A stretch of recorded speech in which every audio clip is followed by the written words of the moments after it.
through the valley, or shall I say, through the walls of the Niner Empire. Victory is still in the hearts and minds of the Niners. I'm telling you right now, Phil. You know what's really working me more than anything else? How are you today, by the way? Yes, indeed. 5 days after the fact, huh? You're still getting out? We'll get there. Before you know it, it'll be the combine. We'll start to move on to other things. We'll get over this. And here's one thing, though. A lot is being said over and over, and even I said it last year about the Rams, but a lot is being said about the loser in a Super Bowl going away and never being seen again. I do differentiate our situation with that of the Rams, who lost half their personnel or half of their key personnel, so there is a large difference in that, and that's what I think pretty much what dictates what a team's going to do the following year after any situation such as. Because you can't just lose offensive linemen by 2 and 3 and start rookies all of a sudden. Your cornerback situation just crumbles to nothingness. I mean, these are things that make a difference whether you want a Super Bowl or not. You can't expect to continue to compete at a high level unless you have some of that personnel that made you a high-level team, right? This is why I say I don't want to hear it, man. And also, how many teams who won a Super Bowl, for that matter, come back and repeat the next year other than the New England Patriots? Nobody's talking about that stat. But anyway, I agree with Kyle. How many teams went from 4-12 to the Super Bowl? See, this is not a normal team.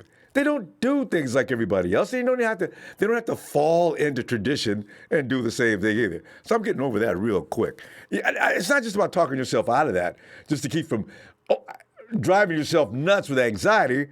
It makes sense.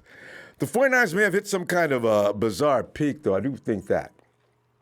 Just prior to the Super Bowl. These are not the kind of things that are visible, but these are the kind of things that could take place, and they culminate right before your very eyes as you sit there and watch the 49ers. Now, they look good in the Super Bowl, but I'm not sure if they was as razor sharp, and offensively we know they weren't as razor sharp as they had been earlier in the season. Kyle wasn't either, so did he reach a peak? I'm going to back up on Kyle, though. I think he had a plan and understood from what he said in the presser Thursday. I understand what he was trying to do. I really do. It didn't work. Had it worked, we wouldn't be having these conversations. We'd be talking about, yes, got the mofos, but we ain't. So as I've said, fam, don't buy into the rhetoric. That's what I'm saying. It's some of it's BS. And did you notice? Moving on, did you notice that we have the 4th hardest schedule? Is this by design? Do they put these numbers into a system, crunch them up, and then spit it out? And then you look at the Ravens with the easiest schedule. I think they're halfway through the pack. They put the Super Bowl champs midway through the schedule as far as hardest schedule. I believe the Hawks are somewhere around the middle as well. So, I know, right? We're always crying about being the victims. At least I am, right? Well, we are. I mean, come on. The refs with those antics from the beginning of the game until the end. And I know people said the refs had nothing to do with Jimmy G missing that bomb downfield, and they didn't. The refs had nothing to do with 2 or 3 things that the 49ers should have done better on, yes. But I don't think the 49ers should have been in that position to have to throw that bomb downfield in the first place. I really don't. And also, some of those things alter momentum. You and I both know that. Anybody who's ever watched football or participated in football knows that there are altering situations that can reverse trend and make the other team have an advantage. It's just that simple. And it did. That offsides penalty, if you could have had 2 plays that the refs could have called during the course of that game, maybe even 1 play that they should have called during the course of that game, I think the 49ers win that game. I don't want the 49ers to have to, I don't want the refs to be taking, don't manipulate games in a fashion that causes the wrong team to win. I think we're the best team to win. I'm a 49er fan. Chiefs fans think the opposite. Screw you. So, also, is it just me or didn't we hear, I think I remember D Ford was supposedly going to have a procedure done on his leg in the offseason. Wasn't that the case? I thought I started hearing things. So I'm reading around through Twitter after I tweet. I'm angry. I tweet everything I get angry about. And somebody says, man, you can't. There's no procedure known to man that's going to treat tendinitis. That made sense to me, though. I said, well, I thought there's something else wrong with his knee besides just tendinitis. There's nothing they can do for his tendinitis. So that means D Ford is going to be sitting around his annual thing where he misses spring training because of something that happens every year at the same time with his knee. Fam, that's only going to get worse. It's only going to get worse. So we had D Ford for what? Maybe 40% of the season? So what can we look for next year? 30%? I'm okay with that as long as he shows up healthy for certain games, like he did for the Vikings game. As long as Ronnie Blair is back, I got maybe no problem with it at all. But I am concerned about that. I thought he'd be checking in the Stanford Medical Center. I mean, I thought you should D's card out of the parking lot if you happen to be walking by. He's upstairs getting prepped. No. Kyle and John said, well, no, we haven't spoke to that matter yet, but he seems to be okay right now. What? He seems to be okay right now? He's not playing ball right now, John. Are you guys serious? So I'm like, whoa. So as I said, they said he's fine. Okay, let's get to the meat of the matter here. Today, I noticed, and the only reason, I don't want to beat a dead horse, fam. The only reason I noticed any further about the Super Bowl and what happened is because our Hall of Fame quarterback, Steve Young, chimed in. And keep in mind, the game has changed a bit since Steve was playing ball, but he made some solid observations. Man, there's a lot of blame to be passed around the game as far as that goes. I mean, some have directed it toward Jimmy G, who completed 3 of 11 passes for 36 yards and an INT and a passer rating of 2.8 in the fourth quarter. Granted, that was his fault for the most part. Others have pointed toward Coach Kyle Shanahan and his questionable game management. Okay, some reporter named Ron Krochik of the Chronicle caught up with Steve Young Thursday while he was attending the AT&T Pebble Beach Pro-Am to get his opinion. And I should have left it alone, but I just glanced over that and started getting freaked out.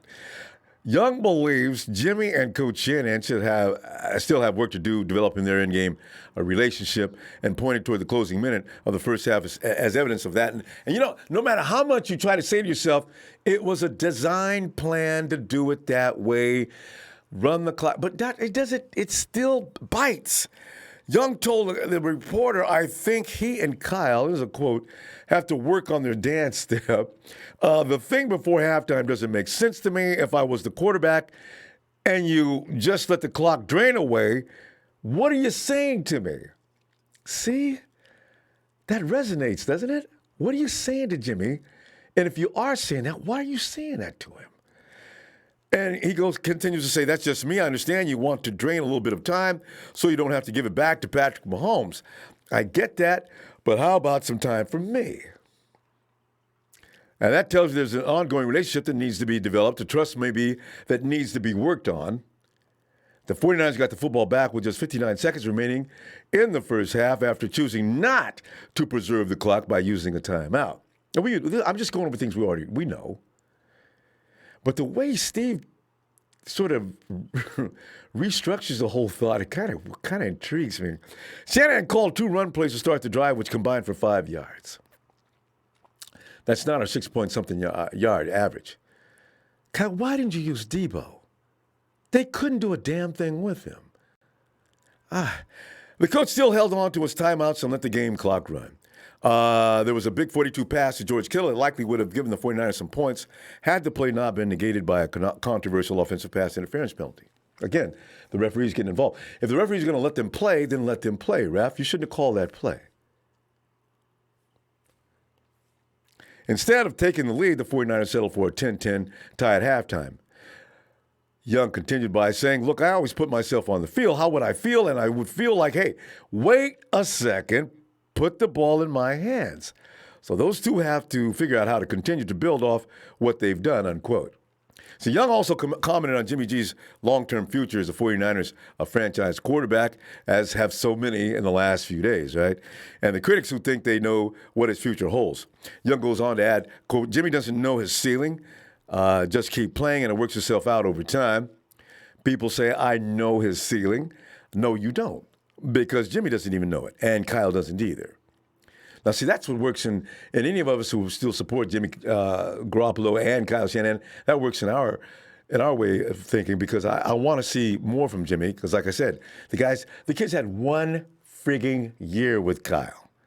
Sure, he made some mistakes, and he was supposed to make them all last year, and he was supposed to be ready to roll this year, and chances are that the Chiefs would have got slaughtered had that been the case. It goes to say, you can think you know now, you think you know, but it needs to play out. Shannon offered a vote of confidence and had Jimmy's Thursday saying he feels the same way about him after Sunday as he did before.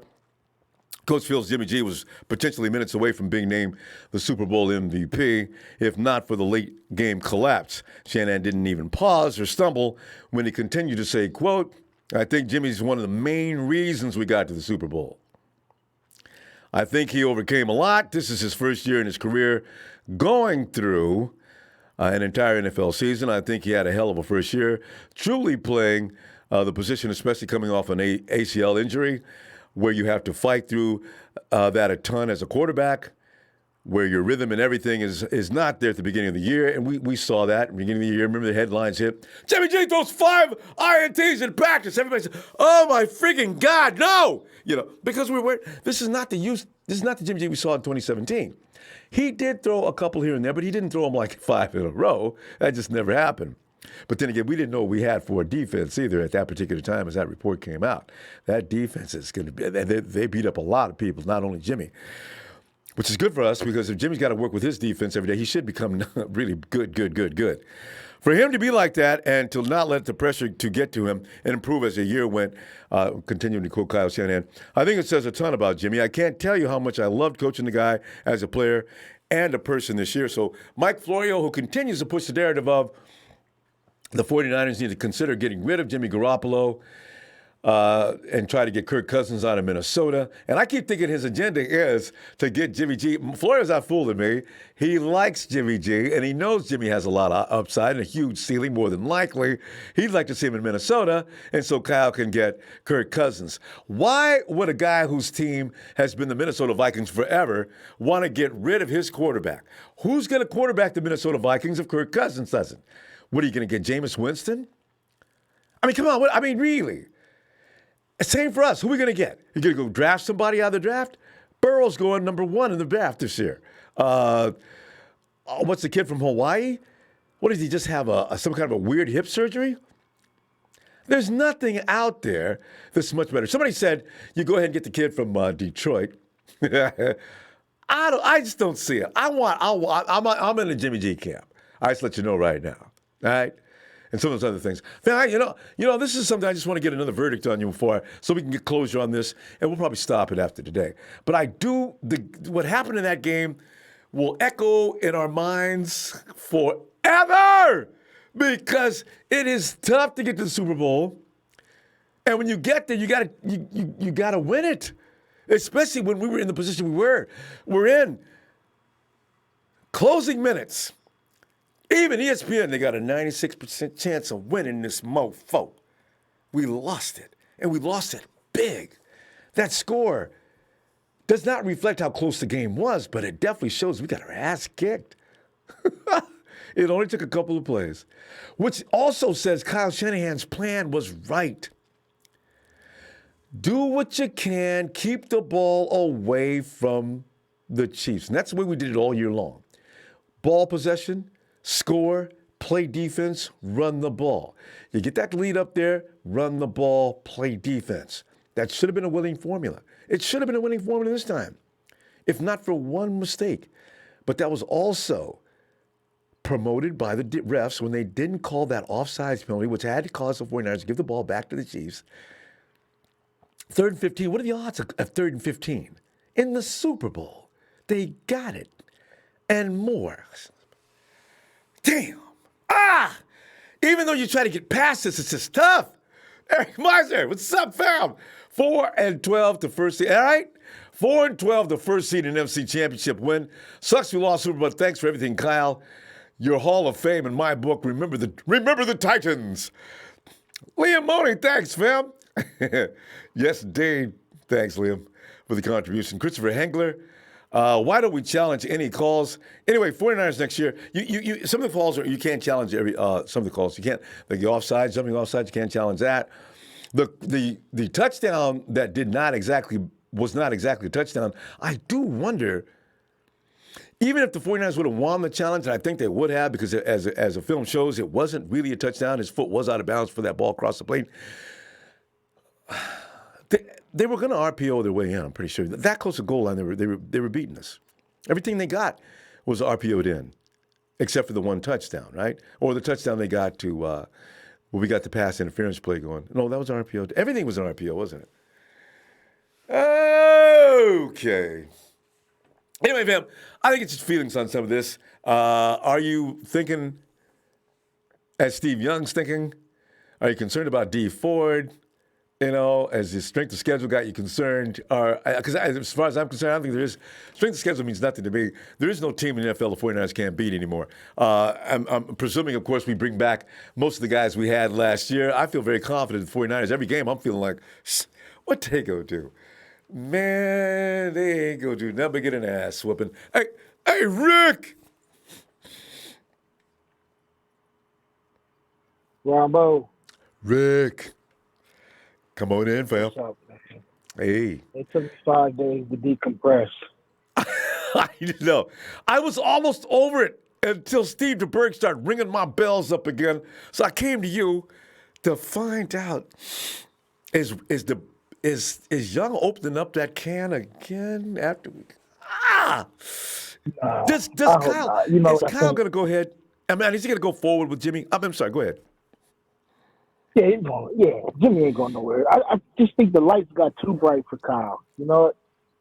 The lights got too bright, and he's folded. The whole entire fourth quarter, I'm looking like, why? We're running the ball first down. Our tendency was very high. It was like 90% chance. They were loading up the box, almost 100, because we were running it. Mm-hmm. Okay, so I was sitting there waiting. I said, "Oh my God, when is the play action coming with the deep post route to Kittle? Because it's going to be there, because they were loading it up." Nice. And it never came. Conservative. And it never came. Yeah. So, and everybody giving Kyle hell. I don't think he deserves it, really. I'll be honest with you. Not all of it. Because who are you going to get better? Nobody. Who are you going to get? I just don't see it. Yeah. So, especially if somebody's got to go through another year with Kyle to learn it. It takes time, Rick. That's why. It takes time. Yeah. I don't want that. I just wish we never went away from the run. Oh, my God. Rick, this is the second time. Did you hear about Quan restructuring his contract? Who? Quan. Did you hear that rumor? Quan Alexander is restructuring? Yeah. See, these are guys that are bought into the program, and they know we can go places if it means keeping some of his teammates. This is what love on a roster does. Quan, it ain't falling in line with 2 or 3 other guys that may do the same thing. I'm delighted to hear that. Yeah, I didn't hear that, Rick. Thank you for that information. I seen a rumor earlier today said he was going to restructure his contract. It'll open up $10 million in the cap. Ooh. That means they ain't got to worry about no Eric Armstead. He'll be here if we got that much extra cash. And you know what? If Quan do that, Jimmy, you next. Jimmy's, you know what? Jimmy, McKinnon said he'll do whatever he can. He just wants to stay with the team. I think also you look for Emmanuel Sanders. I think he's willing to go ahead and look. I just want to be here. Yep. Yeah. Yeah, so I'm not. Listen, we were ahead of schedule. That's how I look at it. After 5 days, I came up with the conclusion. We were ahead of schedule anyway. And we got further than we were supposed to. Exactly. Yep. Yeah, so we're still growing. I was upset, man. Mm-hmm. Yeah, yep. And now, you know what that loss just did? It's going to give us that nasty streak that we were missing. We didn't have that nasty streak. The way guys are standing on that sideline, when somebody else's confetti falls on you, That does something to you. God, that's got to suck. Woo! Yeah, that's got to do something to you. The guys are gonna be pissed. The Legendary Revenge Tour, 2020. That's already been named. And, yeah, Yes, sir. and Rick, do you think Kyle? I keep thinking a little bit. I'm not going to blame that thing in Atlanta on him, but he was there for that bad taste. And he had to go through it for 2 years with the 49ers until he got them where they are now. And he believes that the 49ers are the best team in the NFL. And you and I probably think the same thing. I do. I don't think that they have any real weaknesses, and they got a lot of strengths.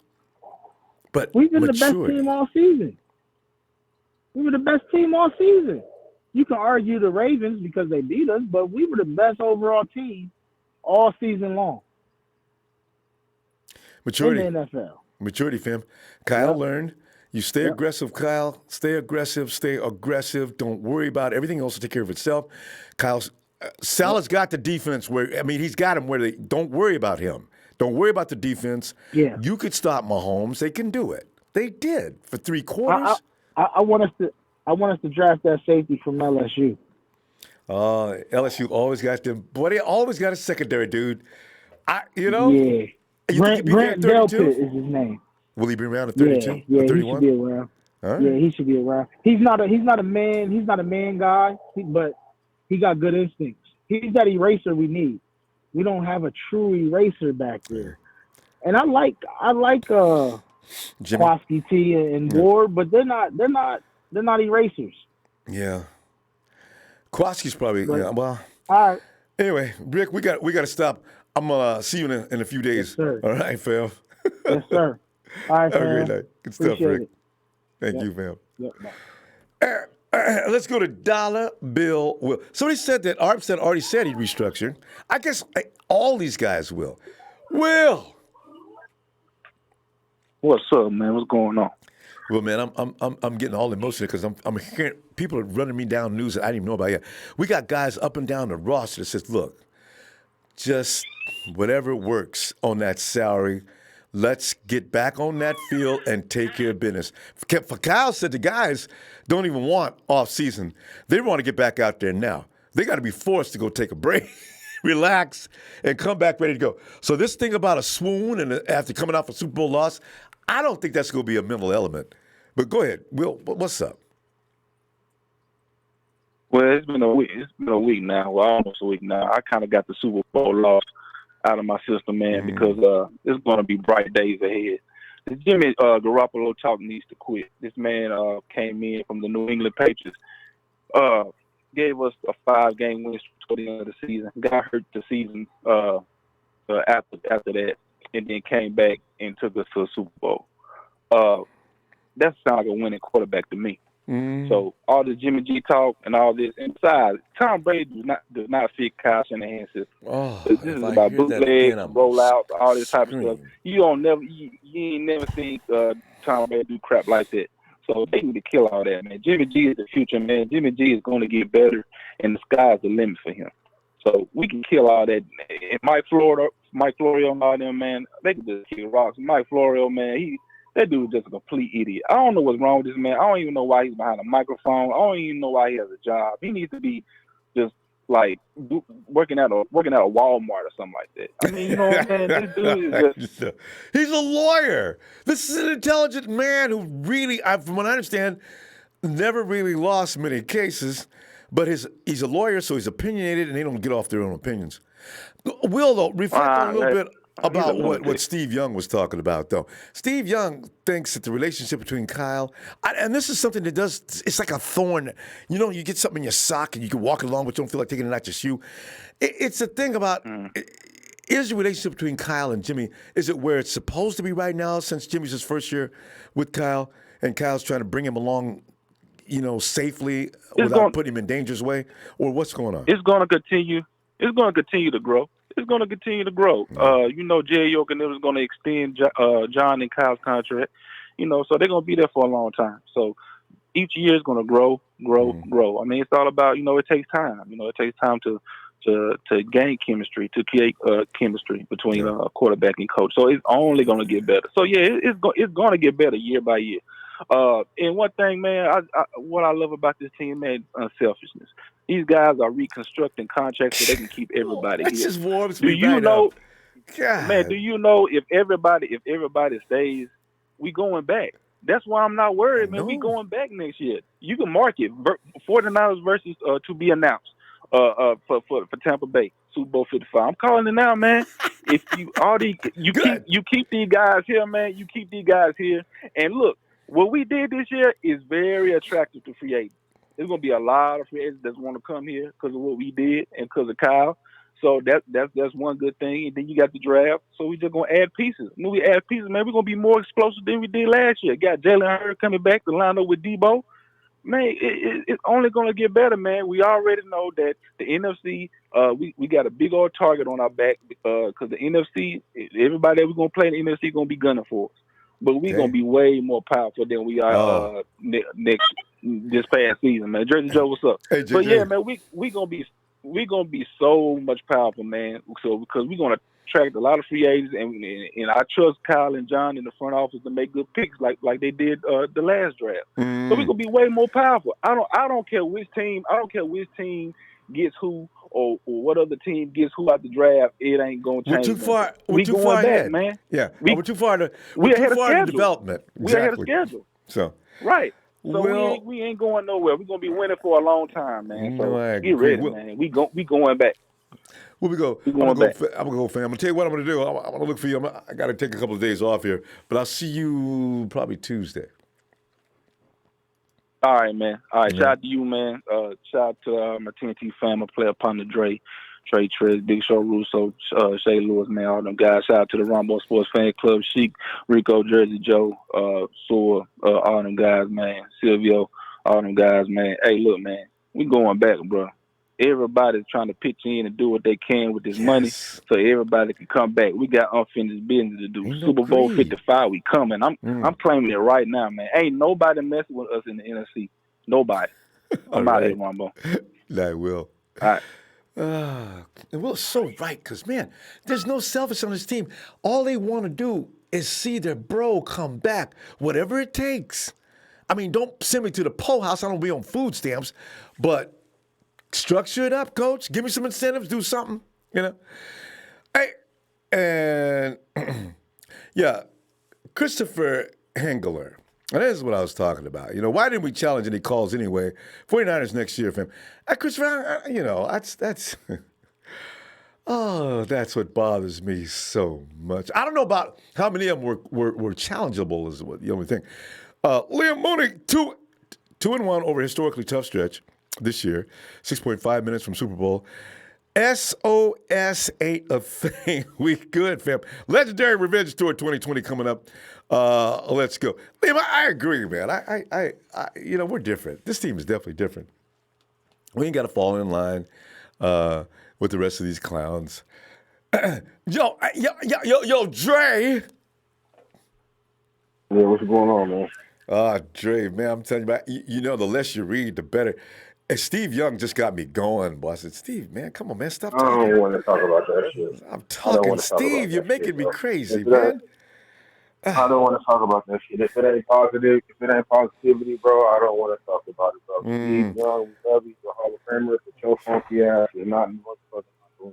What you say is speculation. I don't do speculation. I do FACTS. There you go. If it ain't a fact, I don't want to fucking talk about it. Period, point blank. It's not a fact. It's bullshit. You ain't in the locker room. You don't know what the fuck going on. Even anybody who calls in, it's all speculation. So if it ain't a fact, if it's not something physically that I can see, I don't want to talk about it, bro. Period, point blank. Let's talk about something that's positive and something that we know that's going to happen. Let's talk about how, restructure the contracts. 4 days later. Yeah. So Richburg, he restructured right after he got injured in week 14. Pog got right on that. 4 days later, Kyle Shanahan and John Lynch, they do the press conference. Quan Alexander already the restructure, bro. Oh. So they did the press conference. They did the press conference on Thursday. On Tuesday. They all okay. He already restructured, bro. Well, I love it. It's done. So these guys are taking care of each other. They're taking care of each other before they even get to Prague. I love it. Yeah, man. So I'm pretty sure Jets, they're gonna rip up this contract. You know that'll save. That'll save. I think it's $13 million. They're gonna rip up his contract, and he's gonna get a veteran minimum. And the thing about incentives, Dre, who did you just mention? Dre, who's tearing up the contract? Jet McKinnon. Oh, Jet McKinnon. I knew he said he They're would. gonna tear up his I contract. didn't know what was gonna be the detail. Yeah. Okay. Yeah. So that's gonna save. I think it's $13.9 million, so basically $14 million. He's gonna get a veteran minimum. And the thing about it is, Richard Sherman, he set the trend because incentive-based contracts, incentives do not count against the cap. Salary cap. Yep. So he set the trend. He set the trend. Look what Sherm did. Sherm made $13 million, and I think it was $7 million of that 13 was all on incentive. So why don't you guys give us a break and show us that you can do it on the damn field? There you go. So I'm not worried about us keeping no guards. You know what I mean? Jets gonna rip up his contract. Like I said, Quan already did. Weston Richburg. Armstead said, I ain't got to have a fortune to play. I'm loving it. Yeah, man. So, I mean, and you know what? I was just arguing with my brother Shane Lewis, man. Shane, I love you, man. D4 ain't going nowhere. So, you can cry and bitch and moan and complain. Listen, wait, Dre. Touch upon that a minute now, because you seem to know things that aren't being passed around all to everywhere. Why? What's D4 going to do? My question is, I'll talk to Kendrick, bro. Okay, find out what is going on with his knee. Can that be fixed, or is it just rest? Is the only thing that can help that? No. The tendonitis can never be fixed, Ronbo. It's basically inflammation around your joint. Sometimes it's due to hard workload. Sometimes, if you have tendonitis or arthritis in your family, sometimes it just runs in your family. Sometimes it's hereditary to where, certain guys just have bad tendon problems or bad ligaments. You know what I mean? So probably we have to deal. That's what we have to deal with next season as well. If Ronnie Blair comes back, I'm good. It's not something that could be. It's not something that could be fixed. You know what I'm saying? But at the end of the day, let him get some good rest. Like I said, the thing about this is, Ronbo, once you've had a hamstring problem. Once you pull a hamstring, that's what I was getting ready to say. The hamstring. Yeah. So once you pull your hamstring, anything with your legs, your other leg muscles are going to compensate for that. And in return, everything is not going to work correctly. You know what I mean? So, I'm not really, saying too much worried about that. What I can see happening with D4, D4 is just like Quan Alexander. Quan Alexander got a guaranteed $27 million. I think D4 got a guaranteed $30 million. So that means, that was the signing bonus. When they signed, they got that. So they got their money. So if they restructure their contracts, it's not really going to hurt their pockets. So tear up Jets' contract, restructure D4. Quan already restructured. Get rid of Goodwin. That saves $5 million. Contagious Street. That's the guy that I was missing. He saves $500,000. I mean, there's so many ways, bro. There's so many contracts that can get ripped up and thrown out the window. Garrett Selleck, he retired. You know what I'm saying? That saves $1 million too. The money is it's already starting to float in. So these are the things that we need to be talking about. These are the things we need to be looking forward to, man. All of the hearsay and all of that bullshit, man. Look here, Kyle Shanahan is not somebody. Kyle Shanahan is a guy that if you have a conversation with him, your feelings might get hurt because he's gonna tell you the truth whether you like it. Well, he already said he's not good at lying. So yeah. Don't ask him no question that you don't want to know the answer to, bro. So when he says that he has full confidence in Jimmy Garoppolo, Jimmy ain't going nowhere. D4, the core guys that was here ain't going nowhere. And if you want to get rid of Jimmy, well, you might as well get rid of yourself. If you think D4 going somewhere, you sound done. Everybody knows Jimmy wasn't going anywhere. Dre, we got to pull up. I'll tell you what.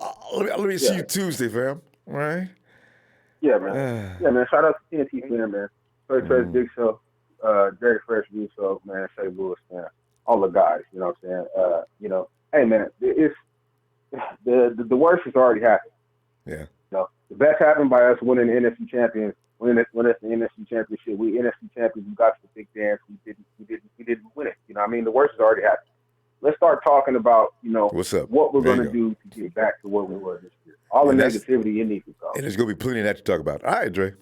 See you next week, fam. All right, my guy.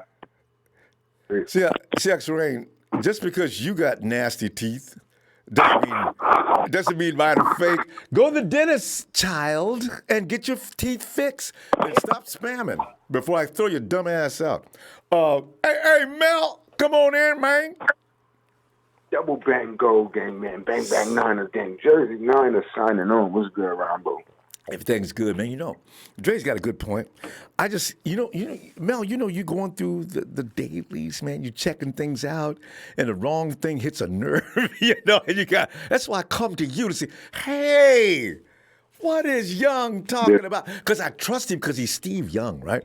But, Dre's right. Some of these things, Steve Young's got a hedge fund company or something going on. I think Young removes himself and puts him back in, and sometimes he makes observations that I think he should know better as a Hall of Fame football player. Is there anything wrong with Kyle and Jimmy's relationship? I don't think so. But he had me thinking. Nah, the relationship is just different, Ronbo. You have to understand where Steve Young is coming from and who coached him when he got to San Francisco. Good point. It was the great Bill Walsh, the legendary Bill Walsh. And,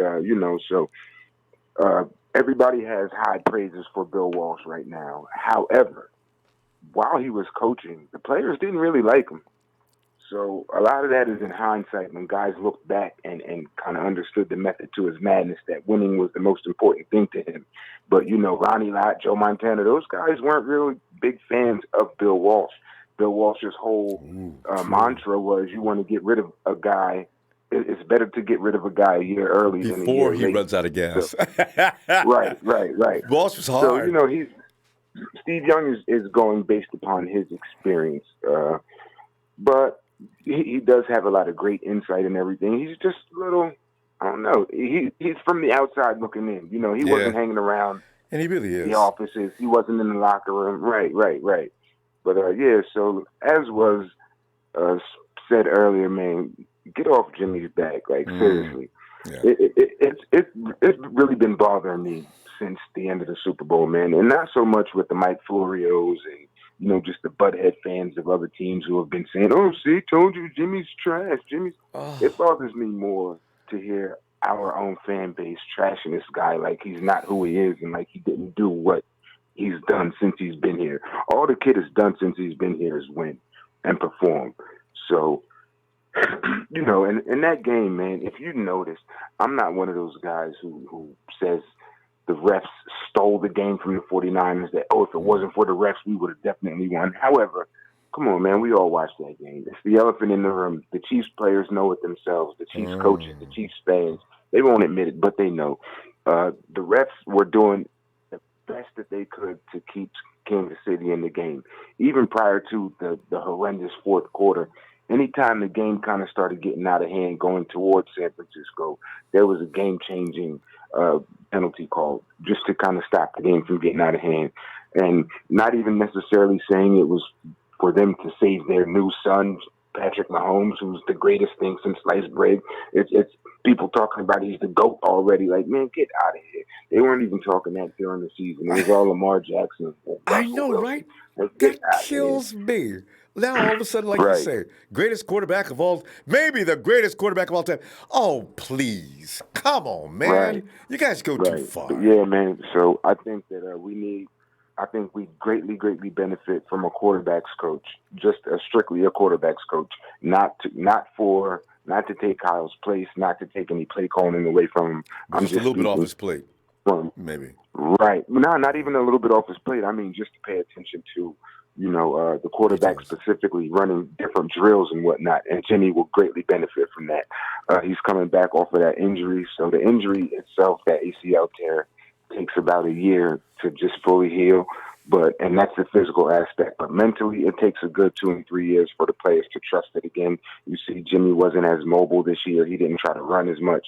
So a quarterback's coach will help him out as far as being able to maneuver in the pocket and, throwing the ball away instead of taking sacks, little things like that. And the more he learns the offense, the more quickly he'll process everything. The guy, it takes a good 3 or 4 years to learn Kyle's offense. So he's going to get better. How many times have we seen him audible this year or call his own play? We haven't seen it because, he just doesn't have all of the offense yet. It's only going to get better, ladies and gentlemen. So get out of here with this Tom Brady garbage. I know.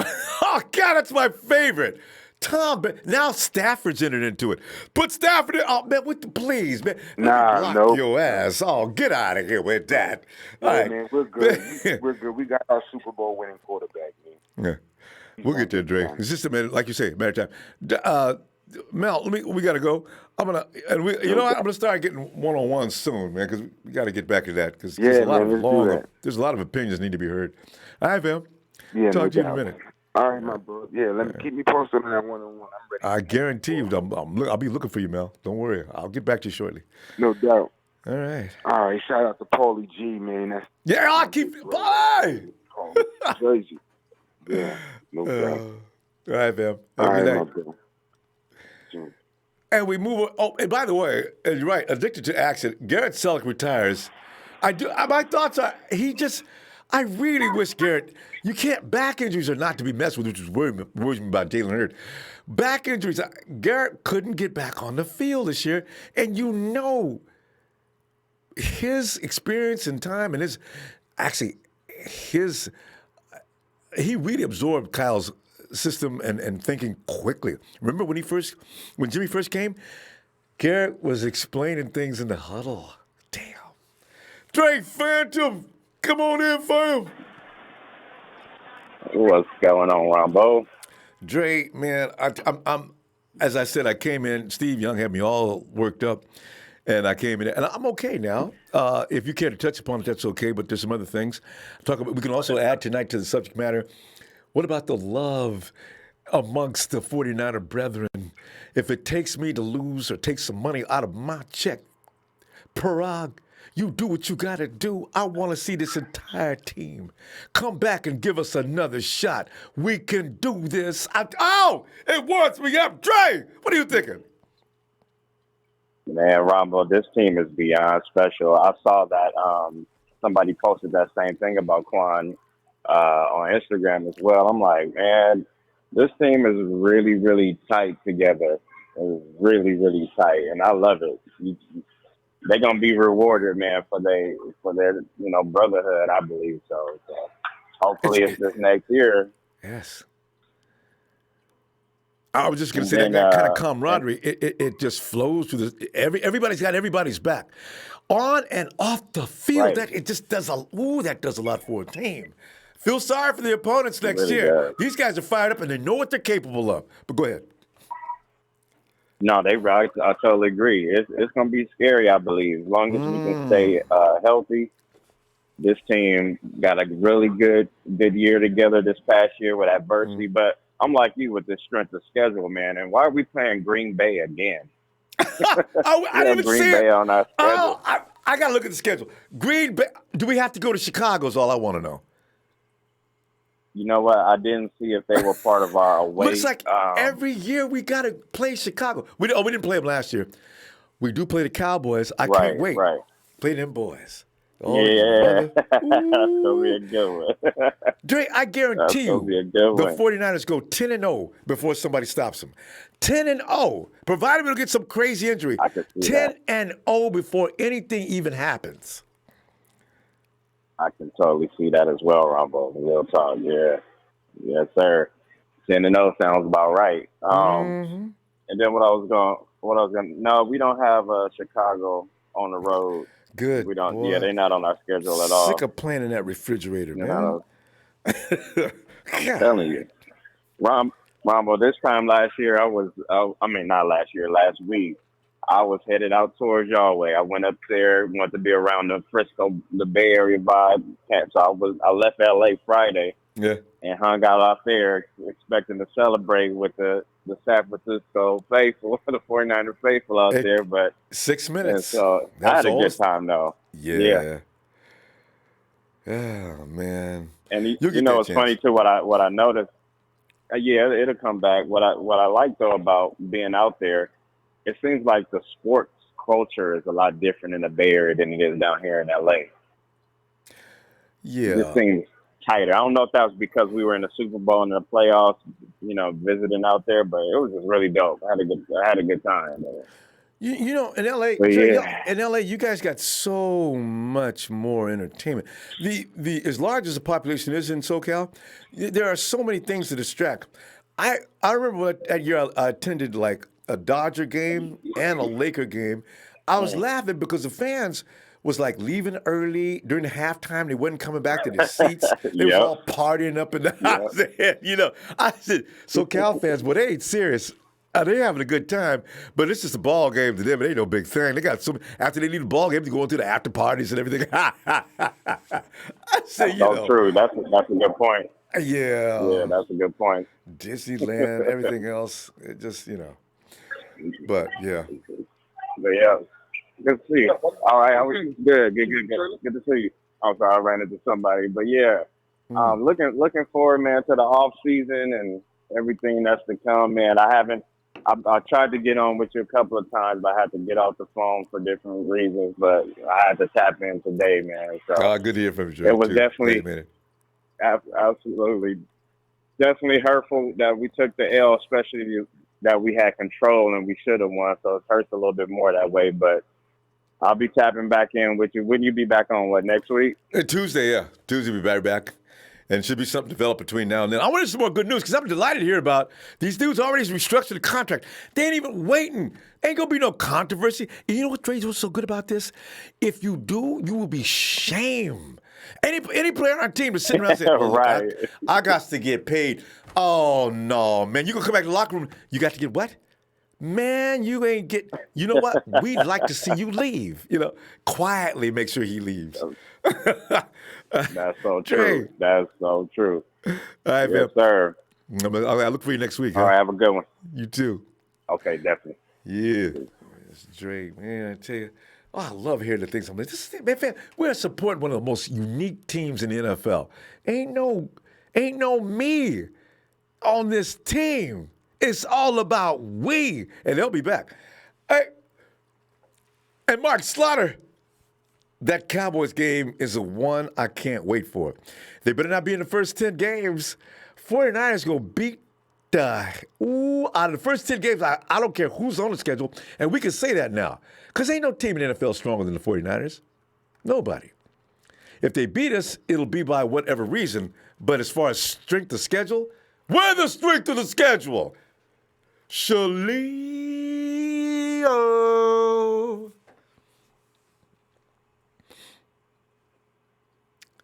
Shaleo. Hey, what's up, Ronbo? Shaleo, man. I'm just sitting back here, man. I'm tripping, man, Did because I someone came say in. cowgirls? Somebody did. Someone said cowgirls? How about them cowgirls? How about them Seacocks? How about them Oakland Traders? Man, I've been hearing reports that Oakland Traders want to get Tom Brindle. And they're getting rid of.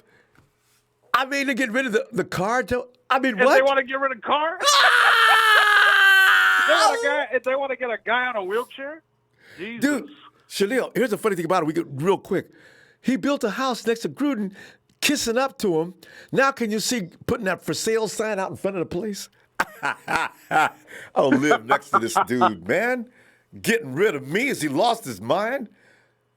Derek Carr. Oh, he's crazy. we want to win Super Bowls. Shaleel, that was excellent. We want to win Super Bowls.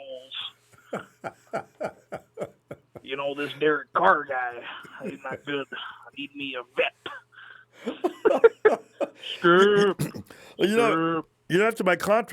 After my contract, I might consider playing in Oakland. I kind of like the Bay Area, so keep the door open for me, John. Don't let us get started. Hey, Shaleel. Okay, look, we're swinging from Steve to the love on this team, which I'm getting overwhelmed with right now, because the fact is guys are restructuring the contract. Shaleel, the thing about struggling after losing the Super Bowl, it's not going to apply. Not in Santa Clara, it's not. These guys are probably hungrier than ever. Good thing. Go ahead. Man, good thing we're not like the Lambs, man. I mean, we're young. We got time. So I think we got a good shot. Not a lot the of division's mercenaries. going to get tougher. I mean, I'm not. No, it is. Teams are going to be building themselves trying to beat us. No doubt. I'm really concerned about the Cardinals and the Seacocks, especially the Cardinals, because Kyler Murray, if they get good good talent around him, he's going to be something to watch out. He's another Russell Wilson. He can just get out of that pocket. And younger, faster version. That's the thing. Faster version. And he is another running quarterback, and we have a hard time with running quarterbacks. Shalil, you know what I got to figure, though? Did you notice what the defense did this time? That team is used to scoring 40 points average, right? They only got away in the last quarter because of one single mistake. Did you hear the way the defense was designed and some of the things that Robert Saleh installed? They're going to continue to modify that until the 49ers get that right because they know every team is going to come at them the same way. So I'm not really worried about that. I think we're a piece away. I think we need a better safety, maybe. If Jimmy Ward does decide to leave, I think that might be the pudding. That too, and there's things you could do with the linebackers. Or maybe we move Richard Sherman to safety, and we try to get a good corner. Yeah. Yeah. Because he was really struggling in that Super Bowl. There's things that can be done. And also, you got to stay on your Q's, P's and Q's, because if indeed E-Man doesn't do what he did and follow the wrong player, maybe that touchdown is stopped or even INT'd, because that ball was up in the air for like an hour, Shalil. Mosley could have picked that off if he knew where to go. Hey, did you see? Did you happen to see the picture, the Christmas picture, with all the NFL superstars in it, with Mahomes hugging two of his dogs and Kittle opening up his dog, and then you could see the running back for the Titans, Derrick Henry, giving cookies. That was the sign that they won. NFL rigged this shit. Well, they rigged it. Roger Goodell and them should be under investigation. Well, they put Vinovich in charge. He's famous for missing things. Now, why would you put that kind of a... They wanted to let him play, but he didn't. If he wouldn't let him play, then leave Kittle alone with that stupid call. That's all I ask. Yeah. Momentum changers. Yeah. These are the things that can kill you. Shalil, man, we got to go, fam. Let me see you next Tuesday. Ain't no telling what develops between now and then. I'm ready for that, though. Shout out to the Niner Empire. Thank you for the platform, Ronbo. You have a good night. It's my pleasure, fam. Night, Shalil. Hey, Ryan. Hey, it's great to be on. Good to hear from you, Ryan. Well, Ryan, we moved on 5 days after the fact. As I mentioned earlier, Steve Young is still stirring the pot just a little bit. And Mike Florio continues to lose his mind. Meanwhile, in Santa Clara, 49ers saying, look, let's just do this again. Rewrite my contract, do whatever you got to do. Make sure I get some bonuses and incentives in there. Let me work toward that. And let's get this done. Mm-hmm. Let's go. Legendary Vengeance Tour is underway. Loving it. I love it. Love it. Yeah, man. I wish I was calling back on better circumstances. But you know what? The future is very bright for us. You know what? I'm a kind of guy, that I like to look ahead in the future. And, I went on Spotrac and come to find out, man, the Chiefs, man, their future isn't looking so bright. I mean, they pretty much had to win this Super Bowl because of the way, you got so many guys on that offense side of the ball. They got those three receivers are taking up like $50 million between Kelsey, Watkins, and Hill. I can believe they're all making together. They're taking up over a quarter of that salary cap. Watkins himself his cap hit is over $21 million. So and they haven't paid Mahomes yet. Mm-hmm. This is next year. Exactly. They got one more shot next year. Mahomes has got to either renew him now if they're smart, or they wait till next year when that cap climbs up. Because I don't know how many quarterbacks are going to get re-signed this year. So Mahomes is around 140 to 145 million a year. Wow! Wait, hey, let's see what Dak Prescott gets paid, and then we can really start laughing. I know, man. Yeah, we're in a really good spot, man. We're in a great spot, man. And they still got to pay their defensive tackle, Chris Jones, and they're not going to have enough money to even pay him. So he's most likely going to be out the door. unless he takes a massive pay cut, which I don't think he will. I know them He dudes, already they ain't has a loving each Super other Bowl like ring. the 49ers do. we're special Nah. team. God, I'm talking about Yeah, they rewrite my still got contract. unfinished business. Ooh, Yep. yeah. Love it. But being the realist that I am, I think Shanahan needs someone else in his ear, man, when it comes down, to the nitty gritty situations. Because I think that a lot of people have been on his case, with the Super Bowl loss. But I look at it this way: when you have to, call plays, make the right decisions, game time decisions, it's just too much stress and a too small time constraint to do everything perfectly. So I think that, he needs somebody else in his ear to tell him what to do and what not to do, such as his father. Ryan, who would you suggest? Mm-hmm. Because I don't know, who does Kyle, this is the man who's a mental giant compared to most people when it comes to offensive everything, right? Who would actually, other than his father, be able to play that role? Who would he try? I understand the guy from that used to work with his dad that was over in Denver for a while, Kubiak. That's about the only guy I can imagine Kyle's going to listen to. Everybody else can forget. Yeah. I mean, can you stop and think about it? When's the last time, you had a head coach who acted as the offensive coordinator, win the Super Bowl? It's like, it's just too much. That's why it's too easy to make, game time, errors that he obviously did. You know what I'm saying? Because obviously they should have did more jet sweeps with Deebo Samuel because he was pretty much unstoppable.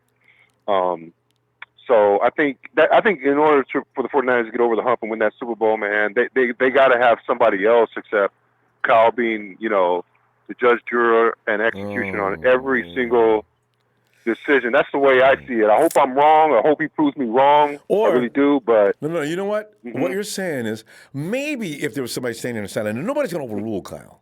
I'm sure he's going to say, "Look, I'm in charge. Just stand back out of the way." I got a feeling he's that kind of a guy. Nobody's going to mess with him. But somebody could make a suggestion at the half or something. Maybe he would listen. But it needs to be somebody he really trusts in that way. I don't think he sees anybody in his league. I don't imagine. I just can't see it. It'd be nice if he listened. I think John Lynch is better than nobody at all. I mean, he should have been in the Hall of Fame already. And I think that's why he went down at the end of the game. You've seen John on the sideline, because I think he was trying to get. I could be wrong, but I think he was trying to get into Kyle's ear. I don't know, to no avail, obviously. He was up in the booth calling timeout and things like that. It's Kyle already. See, that's what I'm saying. Kyle already knew what he was going to do. He had it all planned. It just didn't work out. And you know what? I got to tell you, fam, Ryan, it was working. It almost worked. It just folded up at the last couple of minutes. But if you can't beat that team with just 20 points. That was the problem. Anyway. Couldn't agree with you more. Fam, yeah. Let me see you next week, all right, Ryan? See what happens. All right, sounds good, man. All right. Have a good night, man. All right, sounds good. All right, take care. All right. You too. And every time I see that picture, here's Johnny 237. What do you think of the XFL? Johnny, you know what? I can't even get excited about the XFL. Vince McMahon, what is that going to be like? He better get some big names out there, or they're going to fold faster than AAA. Was that A? Oh, I'm sorry, AA. All right. Let us, AA Sharon. Sharon, we've not talked to you since that disastrous day. I just realized. Yeah. Been trying to get over that little loss myself. Oh, God. We'll be okay. I We're really think so. from it. Yeah, we'll be all right. Because we're hearing good things already, you know. I mean, I like this thing Yeah, about the I know. players. Everybody's restructuring their contract. They're on it. They're serious. They're on it. They're not playing. They're not wasting no time. And their mind is still on it. When you're thinking about the team still, not yourself, whoa, that's a strong thing. Exactly. I think they all think of each other like brothers and family, so they got each other's back. They probably already talked about it as they were out having pizza. Jimmy Ward probably sitting there saying, guys, I hope we're together next year. And then Quan probably says, man, don't you worry. We definitely going to be together this year. I think they're going to get everybody back next year because they want to do it again. I think so. And all this Jimmy G talk is getting on my nerves. That's nothing but the fake bandwagon talking. They need to quit. And Mike Florio. They don't realize Jimmy G's first year coming back off of that ACL. They need to stop. Give the man a chance. He is our guy. He's not going anywhere. Yeah, let him talk. No, I know he's not. And I think the people are talking to just they need talking points, right? It's off season. Let's talk about Jimmy G. You guys don't have anything else to do. Really? Get rid of Jimmy G and get Tom Brady. Get the hell out of that's here my favorite. Stafford's added to the mix. I just can't wait so we can play the Cowboys either. Oh my God, I'm looking forward to that. And watch there be a problem. And Sean, I can read it now. There's a problem with Dak and Jerry Jones. Jerry doesn't want to sign him for that much money, and rightfully so. And the first thing you know, 49ers need to trade for Dak Prescott. Yeah, somebody grab that man. Grab him, get him down, cuff him. Oh, God. So, yeah. I don't know how they're going to be this year with their little new coach. I mean, he already lied to Jerry Jones about he watched every game, but he only lied because he wanted to be the coach. I was like, what? Get out of here. Oh, God. Well, I tell you what, these guys are going to grow up. And Sean, what about our team growing up a little bit since last year? And like I said before the season started, we need a little more maturity. So much from 4 to 12 to 13 and 3. I think we've grown a whole lot. See, I mean, that says something about our team. You talk about playoff experience. Woo! They got it now. Yeah, and then look how Debo's catching the ball and not dropping the ball no more. Oh, my God, he's on fire. I can't wait to see Debo, what he looks like next year. Oh, I can't wait till next year either, Ronbo. I'm with you. Got Trent Taylor there for my short yardage monster. Jalen Hurd is coming back. Another yak monster. And I can't imagine what Kittle's going to look like next year. Oh my God, Kittle's going to be a beast, I think, next year. More than he is this year, he's going to be more better. And you got all those defensive guys. Too, now Kyle's probably realizing, like, oh, well, maybe Jimmy shouldn't stay in the pocket no more. Maybe I should let him run outside the pocket for him. I think maybe he's going to start to work with him with that. Like, it's okay. I trust you. I mean, I think they got a good relationship. I think their relationship is fine. That's it. That's exactly what I said. Survey that field, Jimmy. Get out of there.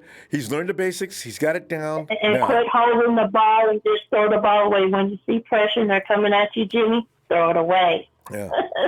Don't take the sack, throw it away. Because the thing Kyle wants his quarterbacks to do, he wants them to sit there and be patient and let that route develop. Okay, if indeed the pocket has collapsed, Kyle, let's allow our quarterback to move around and give those guys a chance to get back to him and get in range to get a shot. There's nothing wrong with that. And I think they do need to move Richard Sherman to safety and find a good little cornerback. And then maybe, get a good lineman or something. I mean, we need a couple of more pieces. But other than that, the rest is fine. Because I got a feeling they're going to draft a two-year run. I don't think they're going to go out and get any free agents. I really don't see it. I can't imagine who they'd be going after. I think they're going to go do all their building through the draft, especially this year. Yeah. Yeah. Because I know Lynch is going to be scouting. If he ain't scouting now, he's going to be scouting. They probably already know. Sharon, I guarantee they got their eye. They got several guys. Yeah, for each round. So, but yeah. I understand that AB's out there. Somebody said there's a rumor out that AB's out there screaming about, hey, I'm available. No, you're not. Shut up. Don't call us. We'll call you. What? God. Right. So I don't know. I heard about, what was his name? I just lost that. What position? He played with Cleveland Browns, and he wanted to be a Niner. You talking about OBJ? Yeah, I heard that he wanted to come to be a Niner this year. We don't need him. No, we don't. And here we got to go. But listen, OBJ, if these guys are already saving money in order to let other players on the team, there's no way they're going to go out and pay no OBJ salary. Yeah, exactly. No. All right, Ronbo, you take care, and I'll talk to you next week. Looking forward to it. Bye-bye, Sharon. All right. Bye. And there's something we got to wrap ourselves around. There's going to be no OBJ signing or anybody else for that matter. I don't see it. It's going to be the draft and continue to keep our players. We went to the Super Bowl with that team. What do we need? We need maturity, and we got it now. Hey, Warren.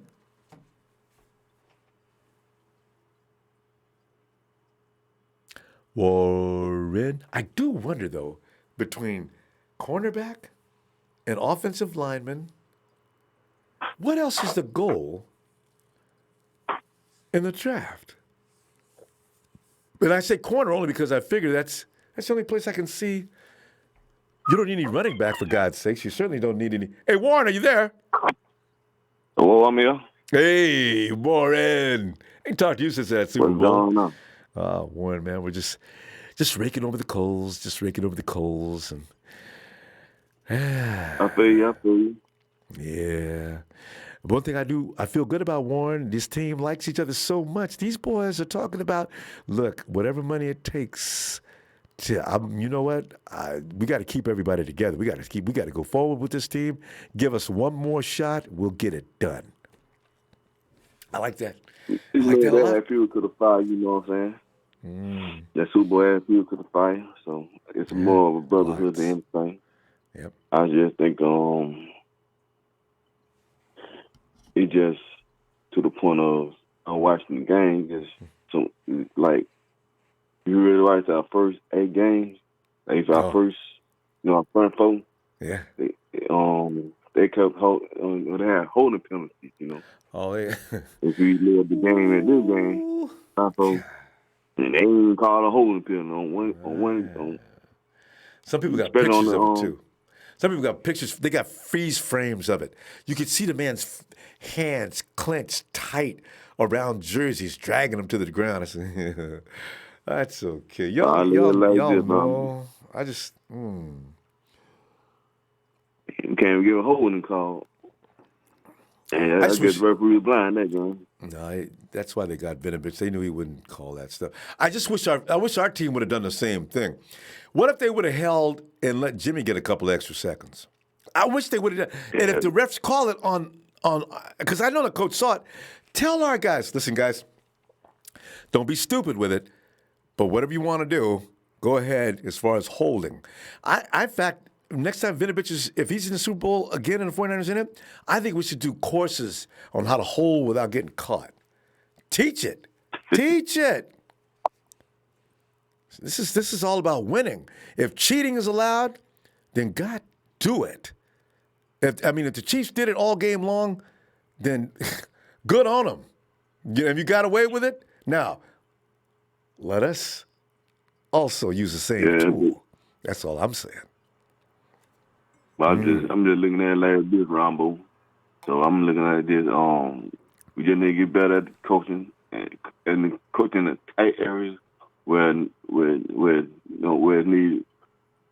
need to be, like game management wise. Game management is the biggest part of every game, especially down in the fourth quarter.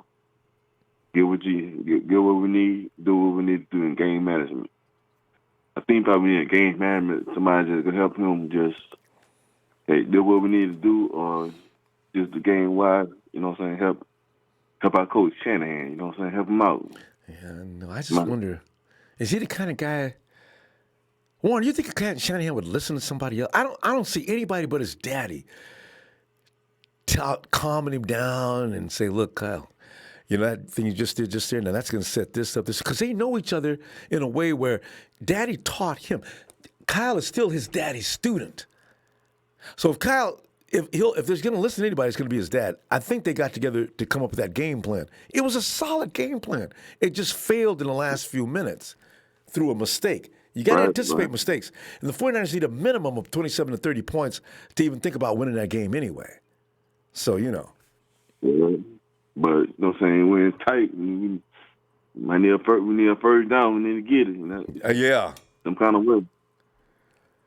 We need to get it. So we need that. Like I said in the fourth quarter, like I said myself, we need one drive to kill that clock. 6 minutes left to go in the game.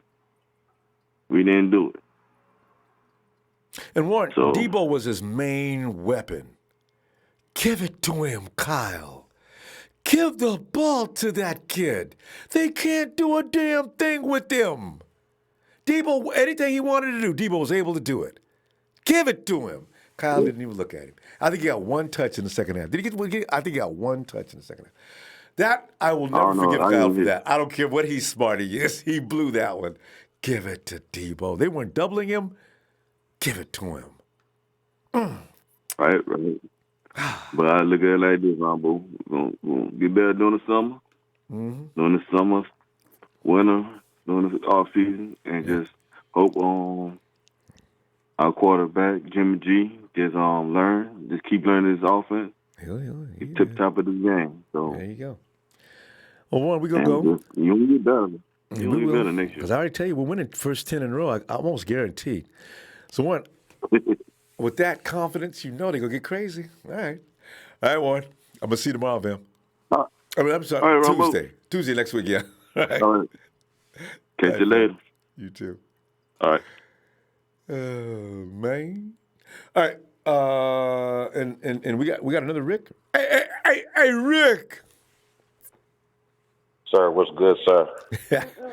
Rick, man, I'm telling you, man, I'm feeling good about a lot of things. I didn't know about the 49ers running up to the office saying, look, I'm getting paid too much money. I can give up some. Man, I got 2 houses. I got 6 wives and 13 children. I ain't got to have the whole bank.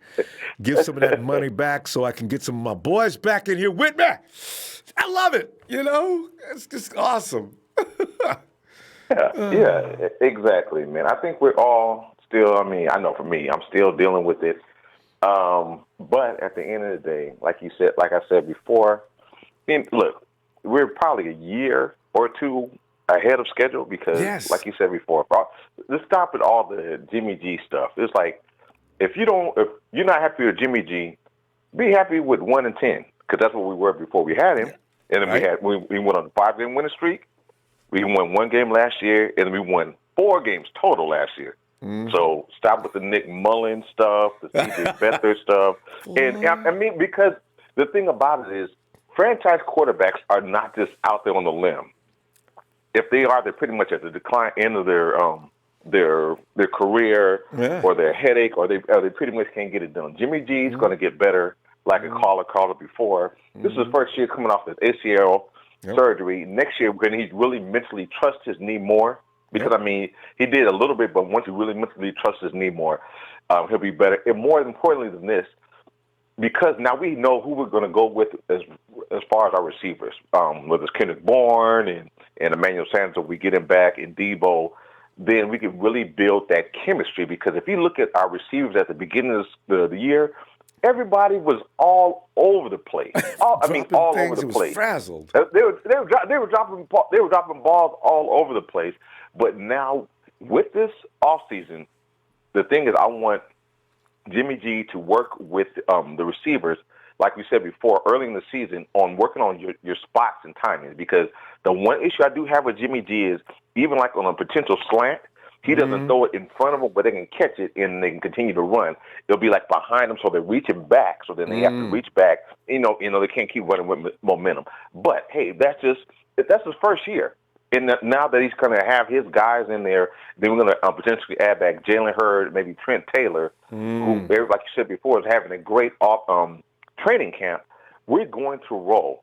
We're going to roll. Hopefully, maybe Jerick McKinnon can come in and be something. I'm not sure if we're going to really retain Matt Breida or not.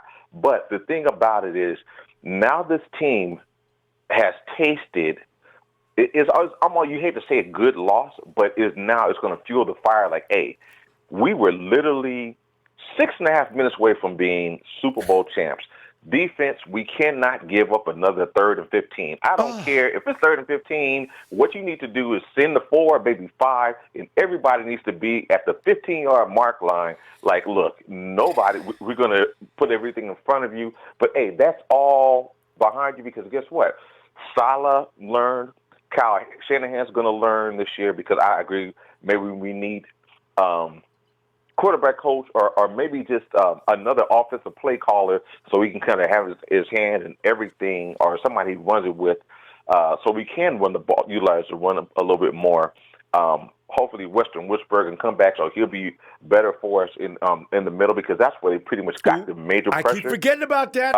Weston had things going at the beginning of the season. Yes, he was good. Out. So therefore, once we get our center back, he pretty much he lines up all the calls and everything. So we're going to be back. And guess what? Like you said before, we're on a revenge tour because looking at that parade, looking at everybody, it's like, you know what? We really were that team, and we really are that team. And we're going to get better because now we have the experience. And guess what? Now we're pissed because we know we should have won the game. It's not like, oh, man, they just beat us. No. We literally gave the game away. We gave it away. I've looked at the game 2 or 3 times. I'm like, come on. Rick, But I mean, I want them to look at it, ingest it, make it hurt for a minute, and then everybody look at themselves in the mirror and say, man, I'm going to be better. We are a band of brothers. And for the Niner faithful, let's go back and get the championship next year. And Rick, we got to go. But listen, fam, you know what? That bottom line, you just hit it hard. These guys know what they're capable of.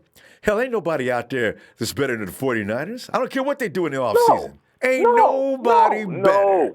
No, they know this. No, they know it. No, the only thing I worry about is don't know it so much you don't work hard. So.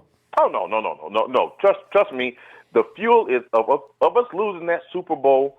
Everybody's going to put in extra work. So I expect to hear Jimmy G getting with the receivers in the offseason. I expect all the D-line, the cornerbacks, the linebackers to have their own look and just be working out. This is ahead of time. We ain't even talking about OTAs and stuff like that. I'm just talking about ahead of time. Get away for like 2 or 3 weeks. And remember, we ain't talking about a bunch of old guys that have been around and already got the second contract. We're talking about young guys that are still hungry. Rick, we got to go. Rick, good stuff, fam. Let me see you Tuesday, okay? Absolutely. Niner faithful, Niner Empire. And remember, Jimmy G is our dude. Kyle Shanahan is our guy. John Lynch is our guy. Ronbo Sports is the dude. Like and share. Share. Subscribe. Like and share. He is the dude.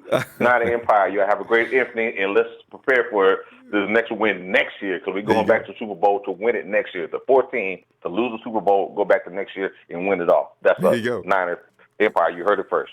There you go. Thanks, fam. Night. Hey, let's go over. Hey, Derek.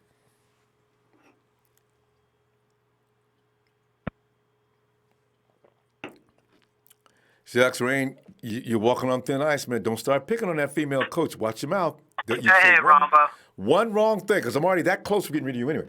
Hey, Derek. Hey, Ronbo, sorry about that. My daughter's on her way to bed, so she's coming to say goodnight. Derek, you're in the distance, so it sounds like you're standing outside the other side of the building. Can you get closer to your mouthpiece? I feel like I want to get. Hey, Derek, while you're at the store. Robert. Oh, there you are. You want to pick up some Jimmy G haterade? Oh, man, the Jimmy. Poor Jimmy. I feel bad for him. I hope Kyle's working on keeping his skin thick. Oh, and Kyle's getting a lot of flack, too. If anything, Jimmy and Kyle are both, like, rolling low, man, staying underneath the gunfire. People are taking shots at them right and left. Kyle is hard, though. It ain't bothering him. Kyle's ready to argue anybody down. But Jimmy, I don't know if I want him. He'll be okay. I hope his confidence stays up. That's my only worry with him. Well, apparently these guys are around each other, Ronbo, and they're rallying, man. You got people going and taking these pay cuts. They want to get back there. I don't think it was all on Jimmy or Kyle. I'm actually looking back at the game and wondering how pissed Kyle was with the officiating. He looked like he was about to get thrown out of there. I know, and I wish he would have actually. But we wouldn't have had a play caller. This ain't like baseball or basketball. Yeah. But that ref, I thought they had a hole, Kyle. That when they jumped off the sides and Kyle lost it. Ooh, I thought that was it. Yep. I've never seen a quarterback. Yeah, it was. Derek, have you ever seen? I think Jimmy got thrown. When Jimmy got thrown out of bounds, that was right in front of Kyle. Ooh, if I'm not mistaken. And guess what? Chiefs fans, I told him on Twitter, I don't remember that play. Oh, man, get the he got hit so hard, he almost got knocked in the second row. That was uncalled for, and no flag. Yeah, it was they wanted Andy Reid and them boys to have that one. Patrick Mahomes and their fake golden boy. That's fine. Because we don't need a lot. We don't need too many pieces, so. Nah. We just need these guys to come on back again. Because remember, as I say, we don't need a whole lot of new people. We need some guys to come back. Mm-hmm. Can you imagine DJ Jones back in the middle? I got Weston Richburg back at center to help that run game get back on track.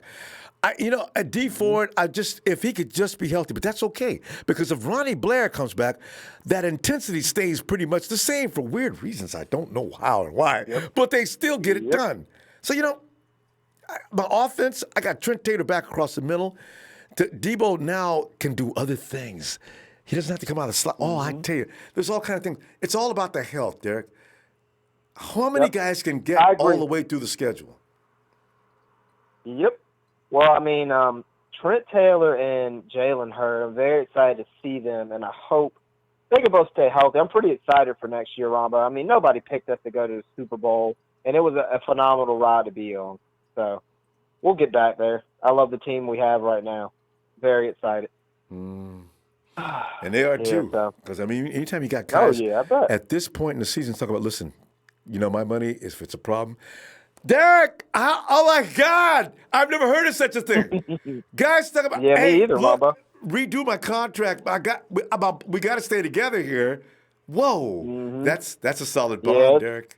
That's hard to beat. I think we'll see a little bit more in the coming days too, Ronbo. Boy, don't do that. I think we'll see more of that kind of stuff. You'll see a grown man in tears, man. I can't stand it, man. They're doing too much. These guys are serious. Whoa. Yep. So, Yeah, but go ahead and, take the next guy, Ronbo. I'll be listening. So, all right, Derek. Appreciate you, fam. All right, I'll tell you what, I'm looking for you Tuesday. All right, have a good week. You too. That's it. All right. And let's see. Easy Third says, do you hear how Travis Kelce, I know. I've heard about that a second time. Oh, it's okay. Imagine being Travis Kelce. And Travis Kelce used to be the bee's knees. He was the shiznit of the NFL as far as tight ends go. And then all of a sudden, people start talking about George Kittle being the dude. So can you imagine Travis Kelce? Now Travis Kelce sitting up there, and he's the Super Bowl champ. Now, how you like me now? You don't want to talk about George Kittle now, do you? And I don't understand the thing, though, about to Travis, not an Empire member, Sacktown.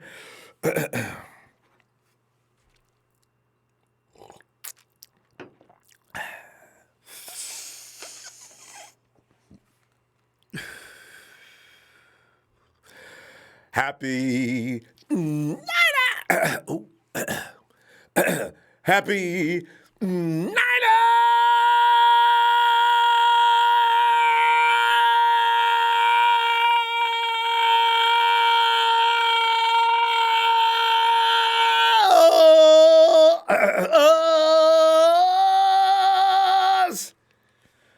Birthday to Travis. Travis, your birthday comes up around this time next year. Next year could be a different birthday celebration. Woo! Hey. And so anyway, fam, go man, I can't divulge that information, you know what I'm saying? Hey, James, come on in, James. Hey, what's up, Ronbo? How you doing? James, I getting all freaked out yesterday after the press conference, and I, I love our Hall of Fame quarterback Steve Young, but I wish he wouldn't do that. Don't do that. People are sensitive right now, James. Don't say the wrong thing. You notice Joe Montana's not saying anything. Jerry Rice went and got on the right people. And then there's Steve talking about the quarterback situation between Kyle and come on, Steve, don't go there. Come on, man. Come on now.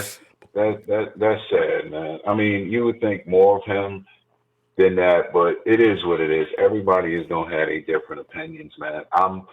You ask me, I can't really be mad at Garoppolo or Kyle because I still have to close my eyes and it's like James on the left shoulder is asking James on the right shoulder, what happened, James? And I'm looking at them two veteran cornerbacks in the secondary. Okay, that's what happened. Right. That's what happened. That's what ruined it all. I'm not. Listen, man. I wasn't on the Darrelle Revis bandwagon, but right now, listen, I'd buy lunch because listen. You know what? I'm telling you, Sherman is getting heckled so bad. Ricky Smiley did some segment where he was talking to a doctor in a hospital that was like, "What you mean, Rich is in the burn unit after he left the game and all that?" Ooh, yeah, man, because what happened? Yeah. Oh, man, Ronbo, if you hear it. I mean, Ricky Smiley, the DJ comedian out of Atlanta, has the nerve to heckle about him like that, man. I mean, he ain't got the greatest himself. He got kids out of control, and he got to miss the problems of his own to be talking about somebody like that, man. They're messing with the wrong dude. I mean, because if they want to get verbal confrontations, it's a true story, though, man. I know. When it's over, it's over. Yeah. And I don't care about it. He couldn't get thrown on. They wouldn't throw to his side of the field the majority of the season. Well, they started throwing to his side of the field in the playoffs, and the Vikings burned him.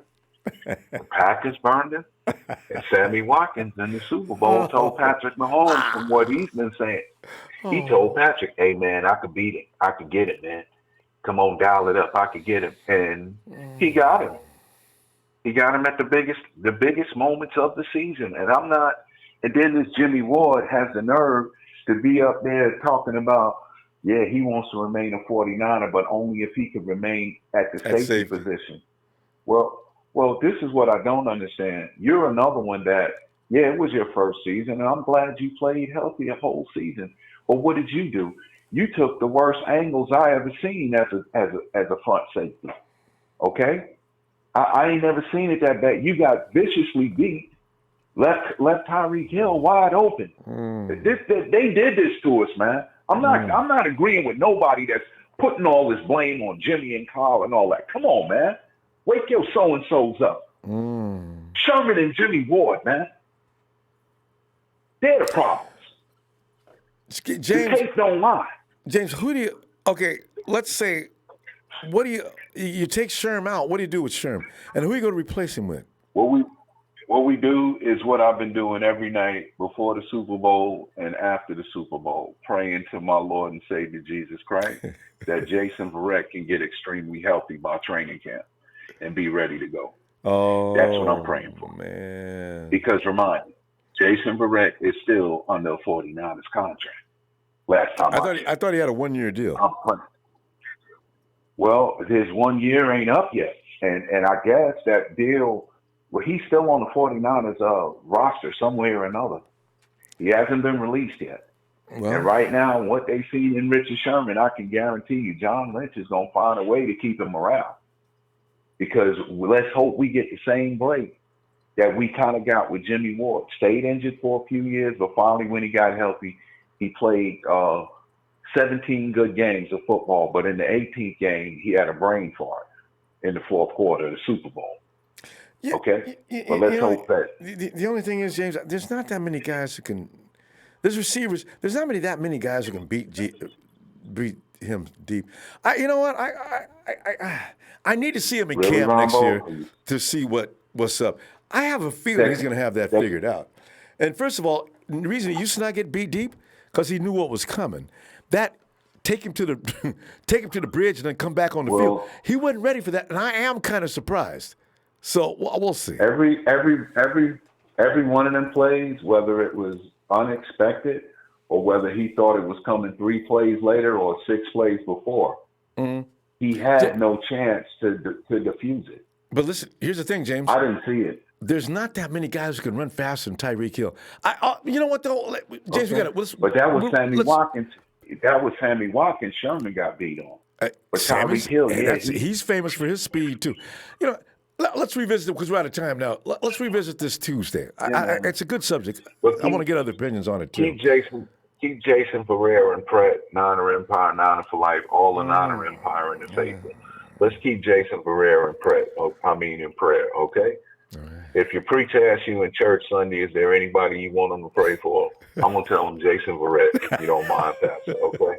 All right. Please. Nah, we need to pray for you, my brother. We need to pray for you. No, wait a minute, Drake, because we got to get to the other phone now.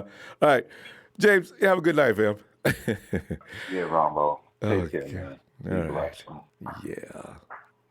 The only thing that worries you about Jason Verrett is Jason was out early in the season.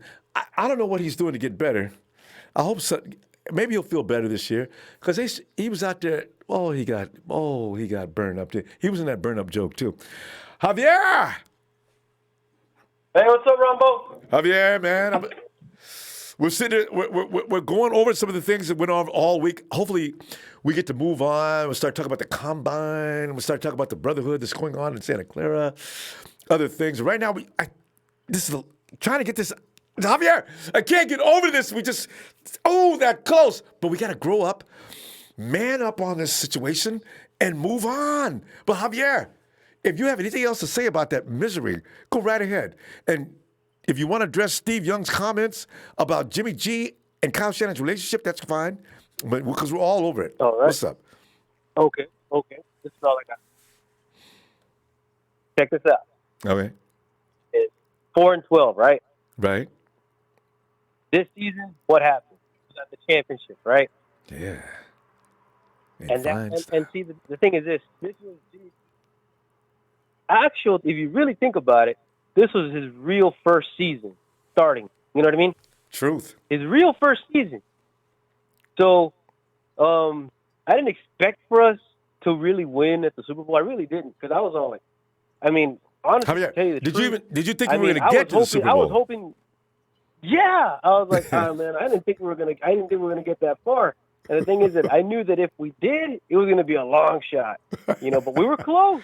We were close, man. Too close. That would have been like the ultimate snub to everybody. Because let me tell you something. I live here in Texas, man, and over here, especially where the town I'm in, it's Cowboys for everything. I'm not even kidding. It's like, oh man, dude. I go into a store, I'm the only one with a red jersey. Everybody else they're all blue. I'm like, ugh.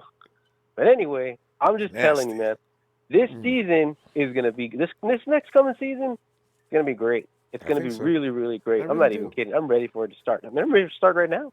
And the guys are right there with you. They're mentally still pumped.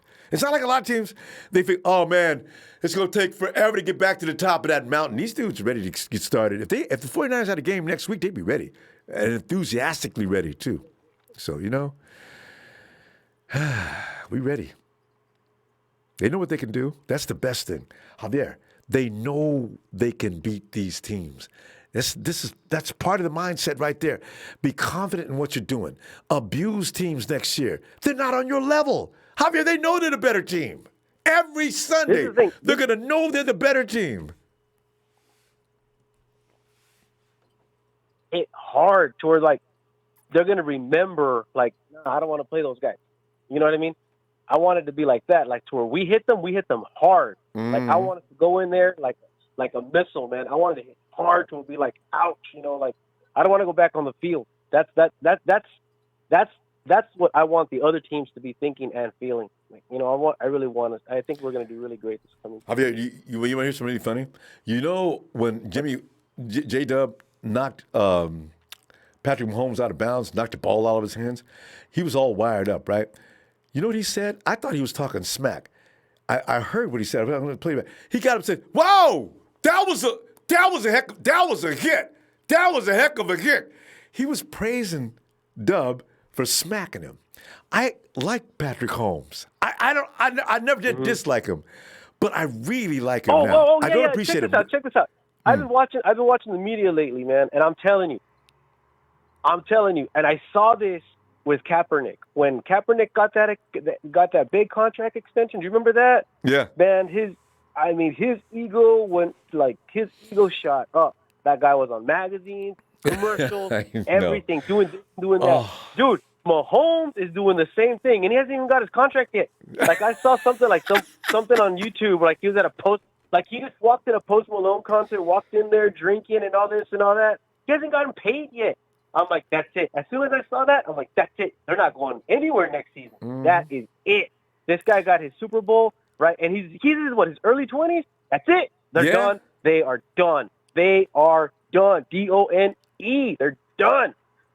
I feel much better now by saying that, but it's true. They're done. As soon as I saw that, I saw that, man. I saw that. I saw it on YouTube. He was walking in the concert, strutting, dancing, doing everything with a beer in his hand. I'm like, forget it. They're done, dude. Next season, that's it. You know, right. You get too full of yourself and you forget.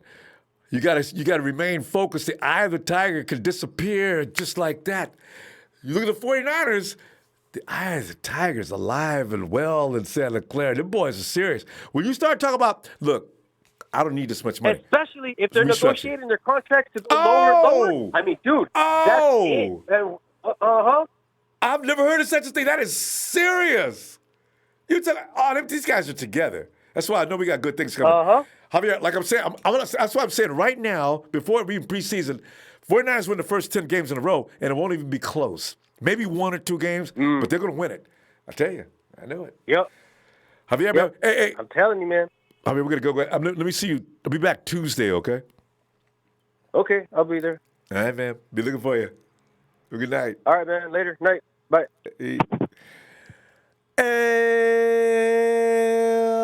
Ellis. What's up, you guys? Yo. Ellis. Yeah. It's funny. You, I just pulled up. I was going to jump out to get a pizza, and I said, watch. Ronbo's going to pull me up right when I pull up to the pizza place, just like that time. No, don't worry. No, don't worry about it. I literally was thinking about it, and then you said my name. That's why I was like laughing. Like, shit. It's all good, Ronbo. We here. I don't stop anybody from getting pizza. Pizza's like the #1 food on the planet. Oh, God, that is good. Yeah, it's all good. It's all good. We're here now. Let's talk about it. Yeah. You know, because so what got me all juiced up was with Steve Young coming out of, deciding to say that Jimmy G and Kyle Shanahan need to work on their relationship. But then people started talking about how the 49ers are so hell-bent on getting back out there to get the shame up off of them. They're talking about, I ain't got... Quan Alexander says, look, rewrite my contract. They already got Weston Richburg to agree to restructure his contract. Eric Arms says, talk about, look, if y'all think you got to break the bank to keep me here, don't worry about that. I said, look at this. Boy, these guys are serious. Derek McKinnon, if anybody's got to be quiet about money, it's me. Whatever you want to give me, I'm good. You know what I'm saying? Oh, look at these guys. Man. So I'm feeling good about next year already. Yeah, I did. I seen that. Willing to do whatever. Jared McKinnon willing to do whatever to stay with Niners. I was like, wow, okay. That sounds good. You know what I mean? It just kind of depends, like I said, how they can, structure it and still be able to, make sure that we can keep the majority of our guys there, man. But there's some guys that definitely still need to go, like we talked about last time. But who did we mention last time? I think we didn't get to Solomon Thomas, but I did say Mark. You said that name immediately, though. Yeah, well, because I'm looking at it now, and I'm seeing that we got Nazacha, Jared McKinnon, Marquise Goodwin, and Solomon Thomas. That's right. I do remember those names now. Whatnot. And Zacha's not getting paid any money. Solomon Thomas is on a rookie contract. $1.5 million. We'd save 1.5 with him, and then Solomon Thomas we'd save 4.3 million if traded before training camp. Oh, yeah. Really? I didn't know, because I thought his deal was pretty much done. I mean, he gets what he gets, no matter what happens. You save the money. And then Jared McKinnon, right. With Jared McKinnon, we save 4.5 million, but we could also restructure his contract and be able to try to he's already requested that, so yeah. Yeah. So we got some guys ready to do whatever to stick around. That's already a really good sign. I'm concerned about Richard Sherman. Now, we haven't talked about Richard Sherman all season long. I haven't said much about him because, I, as like a real Niners fan, he was a Seahawks fan, and I fucking hate the Seahawks. And I'm barely even used to him still being on our team, to be honest with you. Now, I don't have an issue with him. I'm glad he's been doing well here and there, but he has been getting burned. And it's kind of like the mix of he's been doing good, but then he's getting smoked in other plays and in the worst times. You know what I mean? The most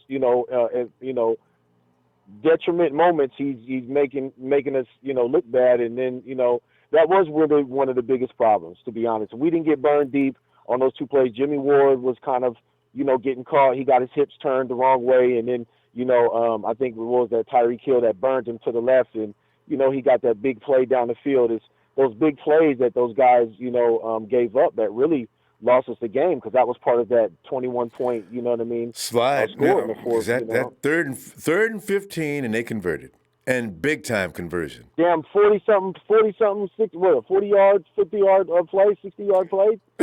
Deep. Ellis, that ball in the fourth quarter. That ball was 30. It looked like a punt.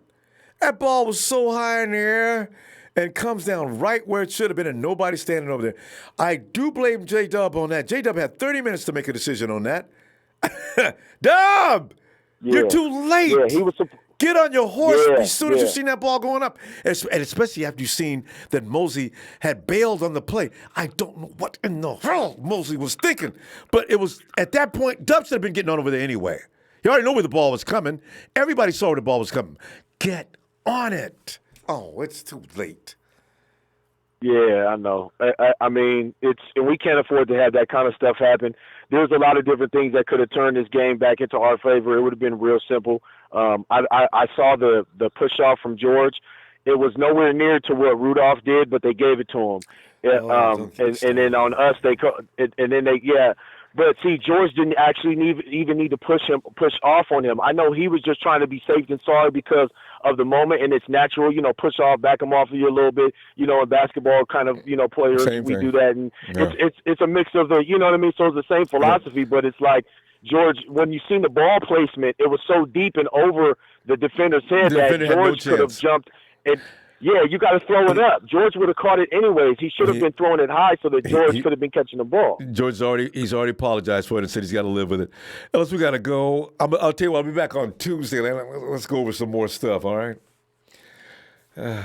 Yeah, Ronbo, man. We got a lot to look forward to, moving forward. It's just that was an opportunity that we just could not let slip through our fingers. And I was going to say the Travis Kelce thing, I was hoping that I didn't forget, but I got to speak on it. Travis Kelce's a hater, and he don't like George Kittle. I knew it was coming, and finally he got to show his true feelings. You get to see his true colors now. Exactly. When they were on camera, George was describing Travis and Travis vice versa, and Travis was just using basic words. He didn't even really want to go into depth, and even in separate interviews, I could tell that he had a bad energy and was hating on George. And George is a style player, and he's going to ball out. He's better than Travis Kelce. He's going to do a lot more historically than him. But yeah, go Niners, man. Next Tuesday, I'll holler at you there, man. Shout out to the whole family.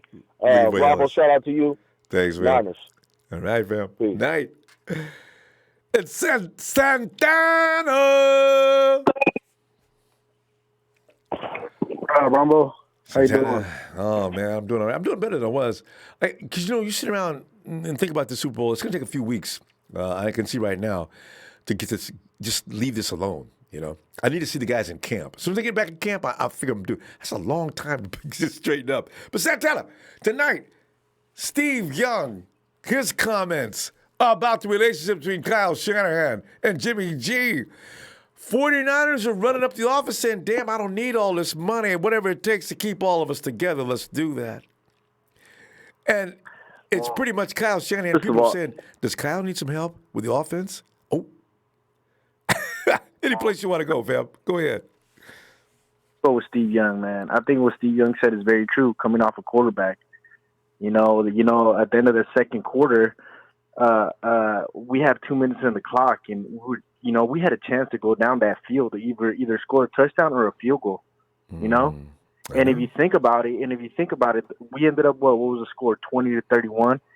If you think about it, going into the full quarter, let's say we were 23 points. They scored a touchdown or whatever, and it was 24. All we had to do was it would have been a less pressure for Jimmy G to go score a touchdown than a field goal. We could have just pushed it down, maybe get a field goal. That would have been game. 26-24. Yeah. You know what I'm saying? So I think when he let that time run, I think that did kind of send a message like, oh, I don't really trust on Jimmy G to get us down the field. And I remember watching the game and sitting down just being like, what are you doing? Like, you got 2 minutes, run it down. And it just showed me that he didn't have confidence in Jimmy G going down the field and making something happen. But and it's true. And I was watching the interview and I can just see Steve Young's face just super upset, and I was feeling his pain. Like, I felt the same way. I was feeling the same way he was feeling, and I mean, Jimmy G, I think he's going to be okay. There was a couple of mistakes. If you look back during the fourth quarter, and a couple of third downs, you can see that Kendrick Bourne and Deebo Samuels, I think they ran the wrong routes. There's one where it was like, I think it was a third down, and they both ran a curl in the same area. Instead of and I think if you remember, there's one where he lobbed it to the right side of the field, like up in and it was like no one was nearby. I think Kendrick Bourne was supposed to run a straight and then an out route, and it would have been just for him. But if you take a look, this is the thing about developing Kyle's system. People have to understand it's not just Jimmy that has to get all this stuff down. It takes a while. Santana, when these guys get all that stuff, that mistake you're seeing, I haven't watched the game again because I can't take it. But you know what? When everybody starts getting these little mistakes straightened out, the 49ers offensively will be unstoppable. That means with the defense we got, this could be really, really difficult for any opponent we got. But little mistakes like what you're talking about right now, that is a sign of a young team trying to learn something. See, and they probably got back to the sideline and says, you doing, man? What are you doing? I was going to run the right. We went over this in practice. I'm looking at you right next to me. I couldn't believe it. And see, Jimmy's saying, the ball is supposed to be 1, 2, 3, boom. And somebody's supposed to be there. He's got a lot of timing routes. If guys are not doing their part, and people always blame Jimmy, Jimmy should probably just throw the thing away. But still, he's got to have faith in his guys. Damn. Yeah, that's why I don't blame Jimmy as much. Like, not all the time. He missed George Kittle here and there, but he missed George Kittle badly on that one play where George had to dive for the ball. That wasn't right. Yeah. Yeah, but I'm telling you, you watch that tape again on the fourth quarter, you're gonna see Kendrick and Deebo messed up in 2 routes, and then the one that was like there was one they both ran a curl right next to each other, so there was nowhere for Jimmy G to throw it. But coming down to what's it called, what I want to see from Jimmy next year, I want to see him take command of the offense. If Kyle Shanahan calls a play and he sees something he don't like, I want him to audible, take control of your offense, And so he needs to have a better comprehension of the system in order to be able to do that. And I understand what you're saying. I agree with that. And also, when Kendrick and Deebo come back to the dugout, don't be afraid to tell them, what the hell are you guys doing? D, it's my fault. I'm coming back to you on this play. Get it right this time. You got Jimmy's a good leader, but he sounds like he might be a nice leader too. Unlike some quarterbacks that are really nasty. You got to let them dudes know. Hey, Ronbo, let me tell you something. The first year when Jimmy came, you see how he would move out from the side, like side to side, and throw balls. I think the only reason he was just a quarterback this year is because he wasn't so confident, and he didn't have confidence in his leg. Like, I feel coming next year, he's gonna have a little more movement inside the pocket. Yeah. So he's gonna be looking like a little mini Aaron Rodgers. So. We're going to see it. And about Kyle Shanahan, real quick, Ronbo. Real quick. I think Kyle Shanahan is fine, man. I think he's fine. I think just like you said, it's a young team just trying to learn the offense, and once they get everything dialed up, I think Kyle should be okay. I have no doubt about it. He's got too much experience, and it goes back. His pedigree is just really too rich, so we'll be okay. Yeah. Santana, man, I'll see you Tuesday, huh? All right, man. I'll let you go, man. Good night, man. All right, man. Good night. You too. Hey, Charles. Ronbo, I was going to say I'm having a great night tonight. But after an hour of listening to these callers, I'm just going to get right to the point. Ronbo. All right. Certain people are saying to get rid of Jimmy G for Tom Brady. Oh, that's my favorite. And Mike Florio had the funniest joke I've ever heard. Let's replace them with Kirk Cousins. I know, right? Florio just wants Cousins out of Minnesota. That's his team. And Ronbo, let me read some stats because I know Jay said earlier he likes the facts. Did you know Jimmy G had more touchdown passes than Patrick Mahomes? More yards than Deshaun Watson. Mm-hmm. A better quarterback rating than Aaron Rodgers. Mm-hmm. And those are all great players. He had better numbers than all those guys. Mm-hmm. And was outplaying Patrick Mahomes for the entire first half. They treat him like he's the second coming of Christ. That's what he is to everybody. And Ronbo, but I heard this thing on Undisputed. I love this thing. It goes, prisoner of the moment. Let's not be prisoner of the moment, guys. Yeah. Jimmy G had a great year coming off an ACL, and Ronbo, I do want to see him run more, do some bootlegs. Because if you remember when he did do bootlegs, he threw a 60-yard touchdown to George Kittle, a 75-yard touchdown to Sanders. He excelled with his legs, and I would like to see more of that. And Kyle should put him in that position more. Kyle insisted on him standing there and wait for routes to develop. They've got to develop that. I understand that. But Kyle, his percentages on the bootleg and on the rollout and on play action is way better. And in the Super Bowl this year, do that, Kyle. But he wouldn't, so it's too late. Maybe I'm thinking he doesn't want to see, because when Jimmy G tore his ACL, he doesn't want. After that, he was like, "I'm not going to risk Jimmy G going out of the pocket using his legs. I want to see him in the pocket just so we can protect him." Oh, I know. But Ronbo, that's one of his specialties, using his legs.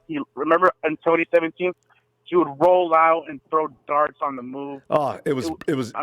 That's why I know he's a better quarterback than what we're seeing right now. But Kyle needs to have a come to Jesus moment and say to himself, "Hey, what would he do?" Kyle, I'm just saying. This is a game you can work on some of those things you want to work on next year.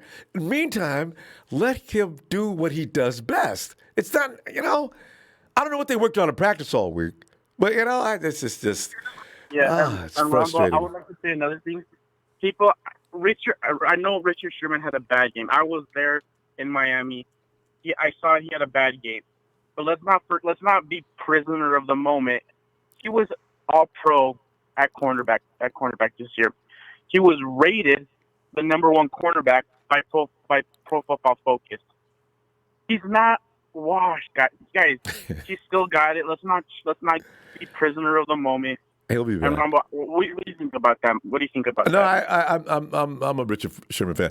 It's like I said, there's only a couple of guys, 2 or 3 guys in the league that can beat him like that. Unfortunately, they were in the Super Bowl or in the playoffs. But Richard Sherman is only going to get beat like that once or twice if he gets beat like that at all in a game. Let us make sure from now on that the score is at a place where we can afford at least a mistake here and there. That's the only thing I think. Because otherwise Sherman's going to take that side out. So. And Ronbo, I know we gotta wrap it up. But before I wrap it up, I remember I asked you a question on who you think walks. Can you answer that? Who's going to walk this year? I can't imagine. I can't even answer that right now. You know what I need to look at? We need to wait a few more weeks before I can even get into that. I have no idea who's leaving. I got a pretty good idea who's not leaving. So. But I don't. Yeah. I can't. I have no, because if I had to name names at this hour, I have some questionable people. And the scary thing is they're on rookie contracts. I was gonna think. No, go ahead. No, I was going to say, I wonder how much, if I'm going to evaluate, if I'm sitting in the office and we're all talking about it in a big room full of execs and things like that, I do say, what are we looking at? We're looking in terms of Dante Pettis as far as the future and the kind of profile we're looking at for our wide receivers. Have we seen enough from Solomon Thomas, or should we wait like we did with Eric Armstead to see where he's going? But remember, Eric Armstead wasn't playing surrounded by a bunch of all-stars like he is now, which is pretty much what predicates his game. There's just so many questions. And, I think these are things we've got to wait. So we got to wait on that. Too early. And Yeah. Ronbo, I'm gonna wrap it up right here. As always, I appreciate the platform. Appreciate you being our voice for the 49er community. Thanks, man. And always, an empire is bigger than a nation. Yeah. Niner Empire. We are gonna be back next year, and believe that, because we are an empire. We do. All right, Ronbo, have a good night. Charles, see you Tuesday. And let's go check out Mike and see what's going on with him. Ronbo, what's going on? What's good? Mike, all kinds of blasphemy going around the Niner Empire. People talk about trading Jimmy G for Tom Brady or other players. Oh, what a joke. You know, and they're serious, Let me tell you something right now. Go right ahead. You know, they got, just a few months ago, I mean, Jimmy G, I mean, what these guys were saying about him, especially, I don't know where they're coming off with this, trade thing. And the way the schedule was the second half for us of the year, there were so many people saying that's been the hardest schedule for any team in years. So to handle what we did, to have him come back after his injury and just everything, and Brady, I don't know where that comes from. Here, I'm going to throw a couple stats at you real quick. We're going to throw Jimmy G, Tom Brady, and Big Ben all in their first career full seasons. Jimmy G, 2-1 playoffs, yards per pass, 7.4. Brady, 3-0, 5.9 yards. And Big Ben, 1-1 with 7.5 yards. And Jimmy G's completion in the postseason is better than all of the other two. So you can conclude he to performed. get rid of him would be a huge mistake. Huge. He's on path to be something special. If you just give him a minute. Yeah, absolutely. I mean, the schedule was hard for us. I mean, what he did, look, he had a little bit of a meltdown. We all know that. But, I wouldn't put it on necessarily him. And I think his confidence is going to be through the roof. I think the draft is going to help us too. I didn't realize last time you were talking about the draft, we were talking about who would we take. Now, we got a first round 31 pick, but I think we're going to actually trade up for a second and third. I didn't realize we don't have a second, third, or fourth draft pick. No, we have they're trading out of that first round. In the fifth round. Yeah. No, we have two in the fifth round, one in the sixth, and two in the seventh. I think we could trade up. We could get a couple guys. I mean, I love Sherm, but we'll let him go. I think Staley's going to be done with. It's one of those things. And as far as Emmanuel Sanders and Debo goes, we got Emmanuel Sanders halfway through the season. That dude had 66 receptions, 869 yards, 5 touchdowns, and an average of 13.2. Now, Debo was killing it, but, he didn't put up those stats for his whole season, with the exception of yards per play on average is 14.1. So, I mean, those two definitely got to come back. And all these players now, I love hearing that. They're, it's one thing that I've always said, look, I love the fact that these guys can ball out and get these $100 million contracts, but they can't pay anybody. And I don't understand why people just haven't seen that over the years and years and years and years. And the fact that our players are saying that they'll play for less, they want to stay together, to say we can't get 90% of this team back isn't too far-fetched. Speaks volumes, doesn't it? That speaks volumes, and that's the kind of thing other teams should be scared of. If that team is sacrificing for each other to that extent, you better believe they're going to be some kind of tough. And they're already tough. We got the confidence. And Mike, we're confident, man. We're confident. Hey, Mike, think about the bottom line on this. That's a Super Bowl team that had a lot of people out. There ain't no team in NFL that they should be ever concerned about or be afraid of. There is nobody. Yeah. The Chiefs. And they Mahomes should have beat the Chiefs.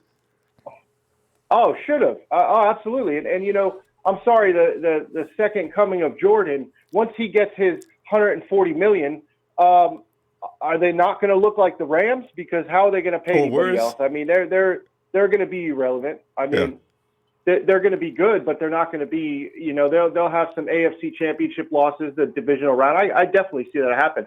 And our team's looking straight. Hey, I can't hate on them.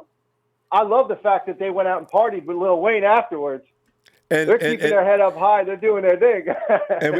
and we found out some things about Travis Kelce while they were out there drunk. Travis, how do you feel about George Kittle? You used to tell him how was your dude. Now look at you. You've been mad about that for a long time. I knew he was. Knew it. It's just the ego. Mike, we got to go. I'll be back Tuesday to talk more football with you, okay? All right, appreciate you. Appreciate the show, everything. Shout out. Thanks. Thanks, Mike. Talk to you later, fam. Oh, God. Hey, B-Ham. Ronbo. B. How you doing? I'm doing all right. These conversations with these meetings we have, they're so therapeutic, man. It lights up the rest of my day. You know what I'm saying? I be sleeping and thinking about, B-Ham, because the thing is, Steve Young had me concerned, because I'm real sensitive right now. And when I read what he said, I said, you know what? I hate to admit it, the man is making sense. Steve, why you want to get on there? Say things like that. They'll be all right. There ain't no dislike between them two. And then you read about the 49ers out there talking about, man, give me what I need to survive and a little bit more extra to buy me a Maserati. And I'm good to go. You got to restructure this contract. Ain't no big thing. B-Ham, these boys are coming back into camp serious. They ain't coming back in like no losers. They coming back serious. They know they had no business losing that game. They know it. Right there. We know it, Ronbo. Once again, man, it's almost a week. We didn't let another one slip from us. Yep.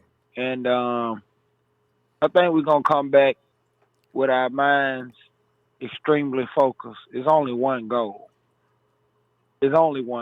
That's right. And don't get me wrong, a lot of people, we got happy. We got happy quicker than what we should have, because we were 4-12 last year. You know what I'm saying?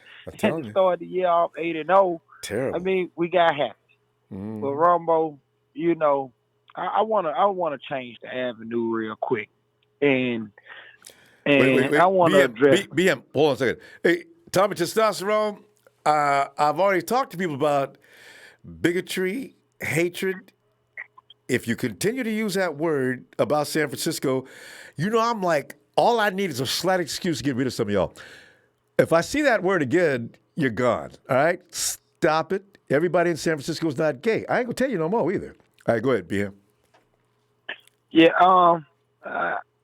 only problem I got, Ronbo, and I just want to address the faithful. I don't live in California. You feel me? Yeah. And if I did, I'm pretty sure that I'd be at every game. Yeah. Now, the only problem I got with the faithful tonight, Ronbo, because I keep up with these 49ers more than I keep up with my Alabama Crimson Tide. Yeah. You feel me? Mm. The problem I have tonight, Ronbo, what I wanted to address was we had 5 people at the airport when our team showed back up in defeat. What, is that right? That's pathetic. I thought it was a better crowd than that. Uh-oh. No, Ronbo. You can find it all over YouTube. 5 people. Oh, no. 5 people, Ronbo.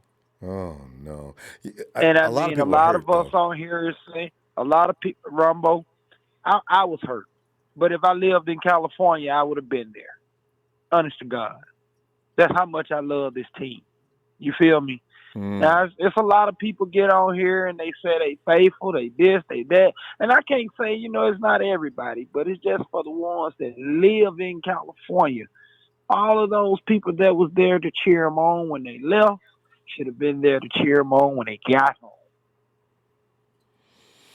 That's those a good point. dudes went out and fought for us this year, Ronbo. They gave us a season that we have never seen. And even though we took a L on that, I mean, we still got to cheer our team on, bro. I know. For real. I think the disappointment, he ran so deep, some people did forget that team gave us such a good season. We needed to show up. That's definitely true. I mean, But the thing with them, I believe they're coming back next year and do the same thing, Ronbo. We're going to have a great team. As long as we got Kyle Shanahan, and he going to get over his Super Bowl bloopers. But John Lynch, he know what he's doing so far. He's not making the trick and balking mistakes. And I thank God for that. Boy, that's a good thing, you know too. what Boy, I'm saying? I mean, God, Balky's he's with the Jaguars now. Oh, you heard about that, right? Hey, well, it won't be long. The league might be about to change again, Ronbo. We might go to 31 teams. Some shit, you know, and add a game. You know, they may add a game. Can you imagine adding a week to the schedule? My God. So that's good. You know what? I'm gonna say this, and I'm gonna be selfish, Ronbo. You like it?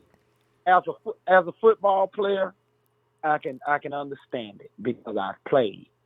But as a guy, I mean, I can understand where they're coming from. But as a damn fan, I want to see you scrap up on Sunday, baby. That's the only thing that gives me something to do. I ain't never ready for it to end either. I'm with you on that, man.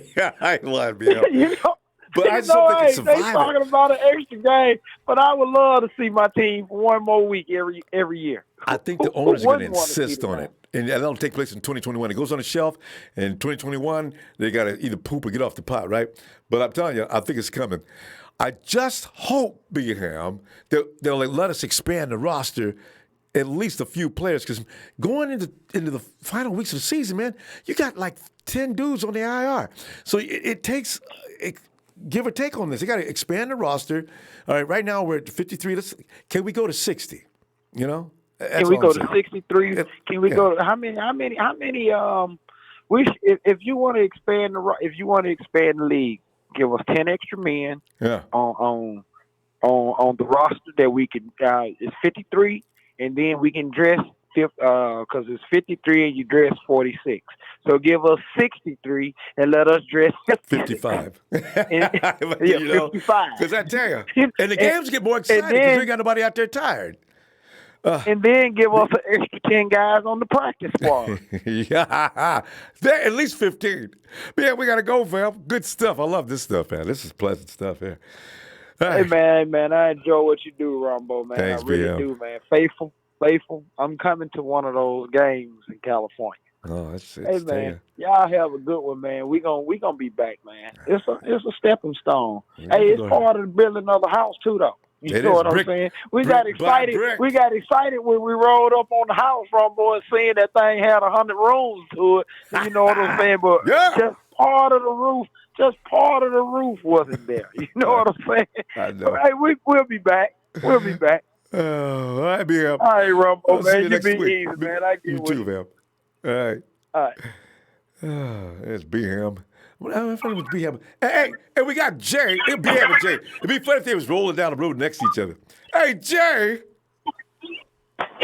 What's up, Rambo? Jay, man, I tell you what, tonight, the matter was Steve Young says Kyle and Jimmy need to work on the relationship. What about this 1 minute before the quarter ended and Jimmy saying things like, hey, Kyle, what about me? Of course, we now know. Hey, true. Hey, well, you know what the thing is. I got a feeling Kyle explained to Jimmy everything. But Steve don't know what's exactly going on between Kyle and Jimmy. So, he's saying things like everybody else. We all know what's going on with that relationship. Yeah, it needs to Kyle don't trust him. He wanted Kirk Cousins. That's who Kyle wants. Well, yeah, he did. But I don't. Do you think he still wants? You think he still wants Kirk Cousins? Hey, if Jimmy don't come through next season, then he might go get him. But did Kirk Cousins look good enough? Jay, do you want Kirk Cousins? Who, me? Yeah. It all depends on Jimmy can read defenses. You know what I mean? I done seen Kirk throw some good deep balls and some good outs. You know, I seen, let's put it like this. I seen Kirk Cousins throw every route tree. You know what I mean? Jimmy, you don't see Jimmy throwing no outs. You don't really see him throwing no post corners like that. No really deep flies. You seen Kirk throw everything in the book. You know what I mean? But look how many more years Kirk's been in the league. What I'm seeing, I think, and correct me if I'm wrong, I see Kyle develop on him seemingly step by step. I think what you're seeing from Jimmy is what he's doing what he's told to do. I don't know that Jimmy's given free reign to do whatever he pleases out there yet. I think you may see a little more ad-libbing, a little more audibling, because that's a difficult system to learn. Everybody has to be on the same page. Everybody has to know the same thing. Debo, a rookie, has to know. George is probably already there. You got Kendrick Bourne. Emmanuel Sanders, I think he can do anything that he's asked to do. But they've got to everybody has to get ready. Everybody's got to be on the same page and have the same mindset for you to look like polished vets out there. Jimmy's got 1 year in. Right. Debo's got 1 year in. Kendrick is Kendrick is Kendrick. Emmanuel Sanders is probably ahead of all of them. It's a work in progress, I think, still. I don't know. What do you think? Right. I mean, you're right. It is a work in progress. And Jimmy should look a whole lot better next year. But what he really need to do, the one thing I want him to do is get into reading defense. You know what I mean? He got, and stop staring down your number one option. If you know you're gonna go to somebody, if you know you're gonna go to this man on his right, look over to the left. You know your main target's gonna be open. That's who you want to throw the ball at. Stop waiting for him to get open. Look to your left first, and then come back to your main target if you want to go to that first. Especially if you're doing a timing route. Yeah, especially if you're going to do a timing route, because some of them are. All right, you know where you're going with the ball. Plant the foot, move the foot, right or left foot, whichever one you got forward, like you throw from. Move the foot to where you're going. The ball will go that way, but don't look at it. That's a lot of quarterbacks do that. Don't stare your receiver down. He did do it, and that's how come what's his name was blocking his passes a couple of times. Yeah, and Cal in his press conference, he basically said how he felt about Jimmy with the last 2 minutes. He said that he was scared to get the ball back to Patrick Mahomes, so they can with time on the clock so they can come back and score. That's telling me right there, you don't think your offense and your quarterback is elite enough. Jay, you worried about their offense. Jay, what's that sound? No, that's me putting down a trailer. Okay, Jay's working. Anyway, and you're right. And I think, as I say, Kyle has still got the baby still learning to walk. You know what I'm saying? Yeah, but he in that big game. You got to play like any other head coach that had confidence in his quarterback. They're gonna put that 2 minutes. Why do you think every day in practice we go over the 2 minute drill? Every day in practice they go over the 2 minute drill. But how many times this year did we see Jimmy do the 2 minute drill? Every time Jimmy was going downfield, when we did a number on the Cardinals, different defense, but I don't know if the Chiefs' defense is so much better than the Cardinals. But at any rate, he orchestrated offense very well against the Saints as well. The Vikings, Packers, we've seen him do it. I do think he was following directions. That's why I'm not blaming everything on him. So I want to see more. Next year, I think we're going to see more. We're going to see him after a year off that injury, a 1 full year in the Kyle Shanahan. I think we're going to see something different. If not, I guess they'll have to make a decision. Oh yeah, he got to. He got to learn how to read these defenses. And Kyle need to take the rings off and just let Jimmy go out there and play. Yeah, exactly. But, Jay, that's right. Yeah. Take the leash off. He knows what he's doing. Let him do it. You got to trust him. Let him do it. He's been here 3 years. Next year be his third year here. You got to let him go out there and do what Matt Ryan did. But 1 year was like laying up, watching and learning. But it's still, he should get learned a lot. Jay, we got to go, fam. Let me see you Tuesday if you get some time, huh? All right, I got you. I just want to say one thing about that Jimmy Ward played at the 44-yard catch from Tyreek Hill. Yeah. They was in coverage. So Emmanuel Mosley had deep third on that side. Yes. And Jimmy had the middle. Yes. So when Emmanuel Mosley broke down, Jimmy was already playing towards the middle. So he got Tyreek Hill coming at him in a straight line. Tyreek can even go to the post in the inside, or he can go to the post corner. Wow. And he might, he faked Jimmy out and went to the post corner, and with that speed, you're gonna get open. That's right. And also, if Tyreek was smart on that play, he saw that Manuel Mosley made the wrong move. Oh, and that ball was up there for 50. Oh, anyway, we got to go, fam. So he already knew. All he had to do was break outside, and the pass was going to be right there. So you can't really blame Jimmy. I didn't. But some people got, it's going to be different interpretations. All right, Jay, I'm going to see you next week, fam. All right. Well, like I told you, I played corner and safety, so I already know. I already know the coverage. Yeah. I seen it. Jay, I'm glad. Would you have broke toward the line of scrimmage on that play if you was Emmanuel Mosley's spot? I'm like Dion. I'm a gambler, so I might have did.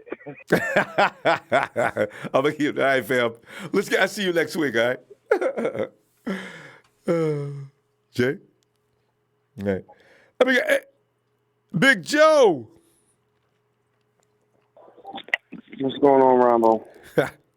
Joe, you've been listening to the program tonight. You know, we all over the place, man. I started out tonight worried about Steve Young's observations, and we've been like 30 different places since then.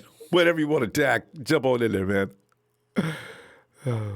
Well, first, shout out to the Empire. Shout out to you. Shout out to all the 49ers fans across America. I just want to say, we've been in pain for the last 5 days. Yeah. I've been popping Tylenol all week. That's how much I'm hurting. It'll get better. But, everybody in the chat, I just want to thank everybody for a good season. We had a good season. I'd rather us be watching the Super Bowl, being in the Super Bowl and watching our team in the Super Bowl than watching us be 4-10, 12 and 6-10, whatever it was. Ain't that the truth? We just a few pieces. We just a few pieces away, man. We need a fast corner. You think we we do need other people, all right? So you think a cornerback upgrade and?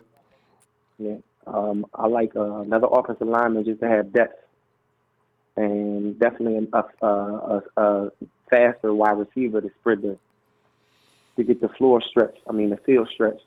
That way we can throw the ball underneath, do things different.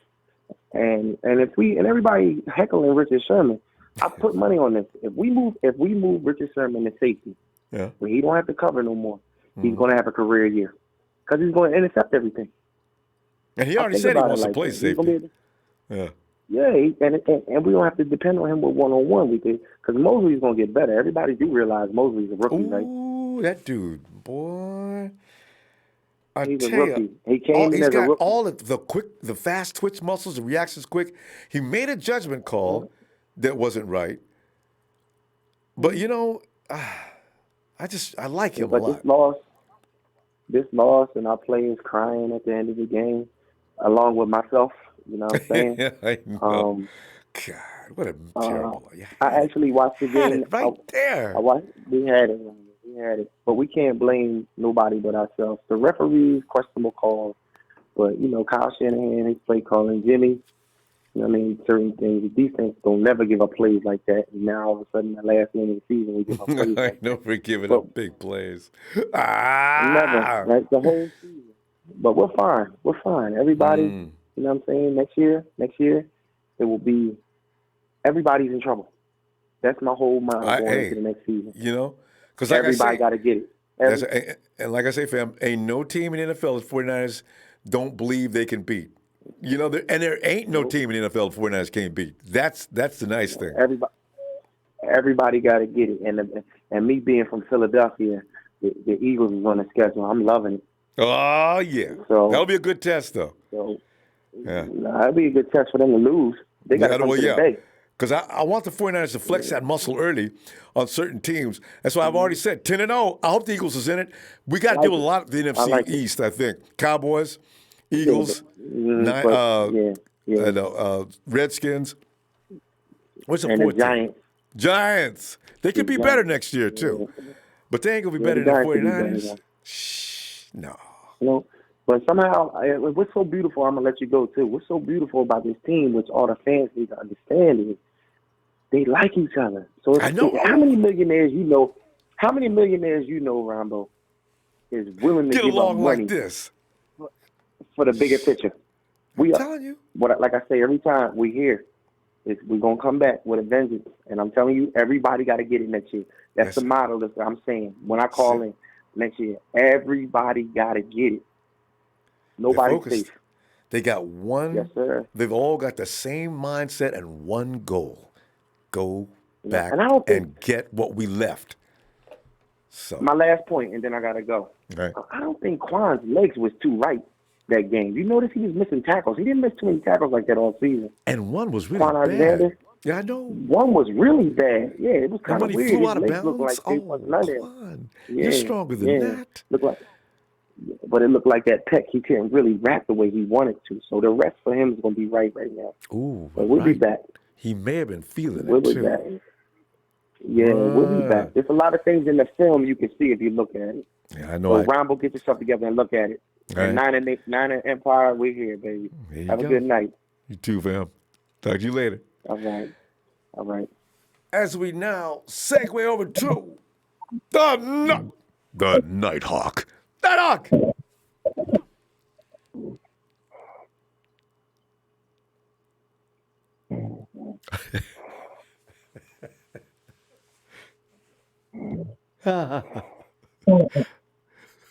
I know this ain't right, but it's so much fun.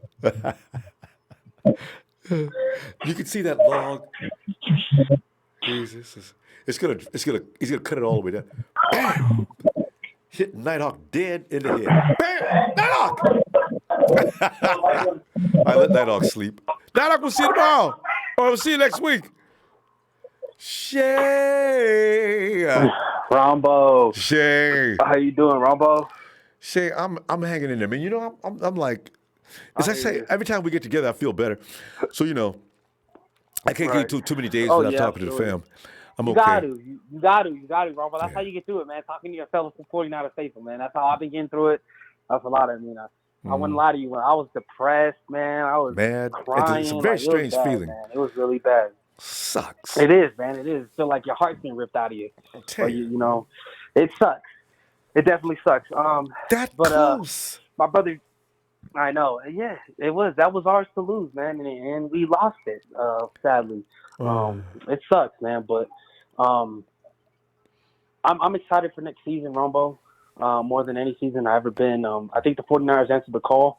I think we are undoubtedly the best talented team in the NFC, and also in the NFL too. And I just think, and I just think the way that this is different, between the Harbaugh era and then the Kyle Shanahan and John Lynch. I just think that they built their team from the ground up. You know what I mean? Because remember when Harbaugh stepped in, we went 13-3. The first year of Harbaugh's regime, the talent was already there. The year prior, we were 7-9. Yeah, we were 7-9, so the talent was still there, and he just was the final piece or the cherry on top to put it all together. This is Kyle and John Lynch has been master planning through the draft. I mean, John Lynch has been finding gems like Greenlaw, Brunskill, all these late round dudes that you're just like, holy crap, these guys are ballers. Kittle. So I think we're ready. But I was just, my brother Dre called me out about the D Ford. I was saying cut him and stuff like that. If D Ford doesn't want to restructure his contract, then I don't see why they wouldn't want to cut him, because tendonitis is something that'll never go away. We already talked about it. Tendonitis is pretty much like arthritis. It's a lingering injury. It's going to be with him for the rest of his life. You got to rest. He is the most played player on our team. Yep. Exactly. But throughout a whole 16-game season, there's no way in hell he's going to get enough rest, and he's going to miss some key games. And I just think for him being paid the money he's paid, he's the most paid defender on our defense, and we need him at 100% if he's going to play. So I have no doubt in my mind that I think he will restructure the contract for the benefit of the team. So there's that. Or if not, then I wouldn't be surprised if John Lynch cuts him, because don't forget, guys, we still forgot. Everybody's forgetting about that Canadian football kid that we drafted from the CFL. That young pass rusher kid. I think he might be seeing something special in him as well. Wait. Shay, fill me in here. What Canadian kid? Yeah, the CFL. The Canadian football. The kid we signed mid-season last year. He can't. It was too late already in the season, and he could only play this year. But we signed him from the CFL. What's his name? This was hella long ago, Ronbo. I don't know. I think it's like an African name. It's like a Makumbo or something like that. I gotta check that out. I don't remember this. Yeah, he's a young pass rusher. Yeah, Ronbo. I think we talked about this months ago. Maybe. Man. I just don't remember. You know what? I got to tell you though, Shay. If next year, if we're still having problem with D, I'm talking. Yeah, right there, Jonathan. His name is Jonathan Kongbo. Officially signed. defensive end Jonathan Kongbo to a futures contract on Wednesday. So he won't be able to play with us until next season. But yeah, we signed him to a futures contract from I think he was from the Mendenhall or I don't know some Canadian team. All right. So. Well, I tell you what. Yeah, I'm still talking Joey Bosa next year. Now Joey Bosa is going to cost a lot of money, but if the 49ers can find a way to work definitely. it, the Bosa brother bookends. Oh my Lord. Oh my God. Right. Oh. But then yeah, absolutely, Ronbo. And then one last thing before I go, Ronbo, I just want to talk about this Jimmy Garoppolo and Kyle Shanahan thing. No. Yes. Don't go after Tom Brady. Garoppolo's a great quarterback, and he was the only quarterback this year to be in the top 5 stats of the most top 5 categories, which is spectacular. Now, I think because it's been his full year, some of the blame actually goes to Kyle Shanahan, and people are like, wait, what? The interceptions that Kyle throws, you guys got to understand, Kyle is in his ear till about the 15-second mark. That's when the mic gets cut out. Kyle will tell him to play and tell him what hot route or what read he wants him to throw to. That's why sometimes you see like airheaded throws, you're like, Jimmy, what the hell were you seeing? But that's because Kyle was telling him beforehand, like, hey, if they set up in this type of defense, this player's going to be open. But sometimes it doesn't work out that way.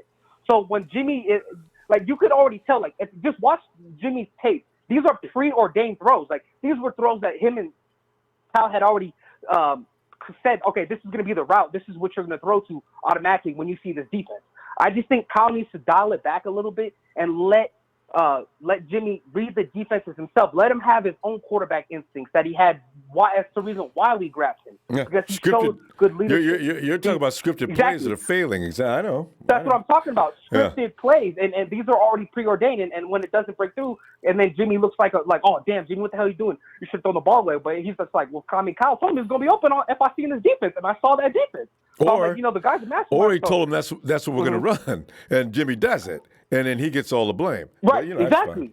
And that too. That's why I say you let him, do his thing. But Ronbo, it was great talking to you again, brother. Shout out to my Team T brothers, Will, Dre, Trey, Big Show, Jerry Russo, Jerry Fresh, Russo, all my guys. Shout out to you, Ronbo, for giving us the platform for us Stats 49er fans to feel at home and warm our hearts. Because, it's a hard club out here, 40-45. It's been rough, but we'll survive. But it's going to be all good, Ronbo. Yeah, it is. We will, sir. You have a good one. God bless you, Ronbo. Thanks, fam. See you next week. And TJ Campos, he says, how far I died, brother Bo. I like that. The true faithful salutes you and salutes the new 49er culture John and Kyle had established, so stay grateful. And it's always a blessing in disguise. One love. Rep the faith. DJ, thanks, fam. Appreciate that contribution. And you're right. I agree with every word. Hey, John V. Come on in, John. What's up, Ronbo? John. At their final press conference Thursday, Steve Young got me all worked up. And I said, Steve, man, why you want to go there? Man, Jimmy and Kyle are fine. And then here comes this wave of jerks with the players we're going to replace Jimmy with. I said, do people realize bringing another quarterback means starting over again with the offense? No, and no. God. Anyway. But, John, the love that's going on through that locker room is making me crazy, man. These guys are willing to take restructured signed contracts. Nobody's yelling about, hey, I did a good job this year and I deserve to be paid. And nobody's doing that, John. I'm loving this. Rare. I think it's amazing. Really, that's pretty crazy because it's like they're humble and they like each other. And sometimes locker rooms are separated, defenses and offenses. Absolutely. They don't particularly take much of each other. You do your thing, I'll do my thing, just do your job. These guys are really well meshed. They get paid, and then they're going to take pay cuts to be together, and I really like it. I do. It's rare. It may be the most. This may be the most rare locker room in my time. I don't know that there's ever been a group of guys that have ever gotten along. At least I never knew it. It would take an investigation. Well, I don't know who could be. This locker room's amazing. It's impressive. Yeah. I mean, I do want to ask you, like, how do you feel? We made it to the Super Bowl. Maybe it was a bit premature. Maybe we didn't belong there yet, but it worked out that way. Exactly. I do see similarities with what Steve says as far as they need to work on a relationship. Maybe they do, or maybe they don't. I mean, Jimmy was a different quarterback when he came for the first, 6 games, 5 games? As soon as he got to town. Yeah. Right. He didn't have Kyle's playbook opened up yet. Or maybe nobody on this team actually has gotten a total grip. Maybe we got there on a whim. I don't know. But Jimmy was different with very little, simple things. Jimmy was moving great, making bomb throws. I mean, I watched clips of those first 6 games. He was incredible. But he really brought hope. And then as he got bigger and bigger into Kyle's system, he started to have a little bit of drawbacks. And maybe those will get better, and hopefully they do. I mean, maybe the whole team got overwhelmed in Kyle's system, but with another year under their belt and a Super Bowl appearance, the hiccups and all that giddy shit should be out of the way. They should be well seasoned and ready to roll. I don't know. How do you feel? Do you feel like maybe Jimmy's overwhelmed? I've been talking about that the whole time. As you know, Jimmy G came in. Most of what he was doing was on rehearsed, scripted plays. He was going off schedule a lot. That's why you saw his real capability. Then he hurt his leg. Right. And then he had to go through what he went through with that. And he comes back this year, and he knows a little bit more about the offense. But like you're mentioning now, is what I've been talking about the whole thing. It's not just Jimmy G who has to know Kyle Shanahan's offense. It's the entire offense. Somebody just called in a little while ago and mentioned that we had 2 receivers running the same route. How in the hell did that happen? And these are the things they've got to work on to get right. Because once that ball is snapped and those 2 guys are looking at each other running down the field, one, if they're smart, one bails on the play and takes another route to take off to the other defender. But to both continue on the same wrong route, I want to take a switch and give them a whipping when they come back. John, God, that's just really ridiculous. So I'm saying there's got to be some things they've got to learn, and they've got to make some corrections. They're a young team, and they got to grow through some things, and they're doing it now, and they should have went through this last year with Jimmy. So they didn't. So what we're seeing this year was Jimmy's rookie season with Kyle Shanahan, along with Kendrick Bourne. Debo just got here. Emmanuel Sanders is an all-star, but he needed to be able to help these guys catch it up. So many things, and they still, like you mentioned, they went further than they were supposed to. That's just how good this team is and is going to be. They're just scratching the surface, John. This team's ceiling is beyond outer space. Oh. I love that they want to stay together because that makes it well known that they'll get that playbook down. I know they will. I mean, I don't doubt it. Rarely do teams. I mean, you keep 85% of your core. That's incredible. 90% of your core. That's incredible. I don't know a team that's done it. Yeah, the Patriots. I mean, they seem to change personnel every year and still made it. But they do. They keep a nucleus. Brady, look at Brady and Edelman have been there forever. But when they do get rid of guys, 1 or 2 at a time. And then but he does, his offense he doesn't take very, very good care of. Belichick's a defensive guy, so he keeps that defense strong. Yeah, you don't blame the guy for wondering where's that hometown discount going? I mean, I know they built the defense, but Jesus, the guy's not taking breaks just so he could, he needs somebody to throw the ball to. Yeah, and he's going to have that, because he's got 3 guys for sure, 4 guys that are coming back next year. I don't know how much that Jalen Hurd learned before he went down, but I don't know. Debo is pretty much Debo's savvy in that offense now, and Emmanuel Sanders already knew all he needed to know, and Kendrick Bourne is coming around comically, but the guy's smiling and cutting your throat all at the same time. So I look forward to next year. Yeah. Right. I do too. I believe that the veteran presence on both ends of the ball between Eman and Sherm, I think they've contributed a lot to our success this season.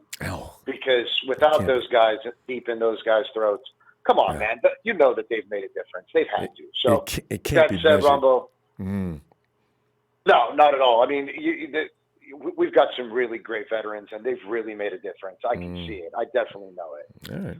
But with that being said, have a good one, Ronbo. Appreciate it. You too, John. Always loving to hear from you, fam. Man. Good night. Talk to you later. Always my pleasure. Thank you. Bye-bye. Thanks, John. And let's go to hey, Nudge.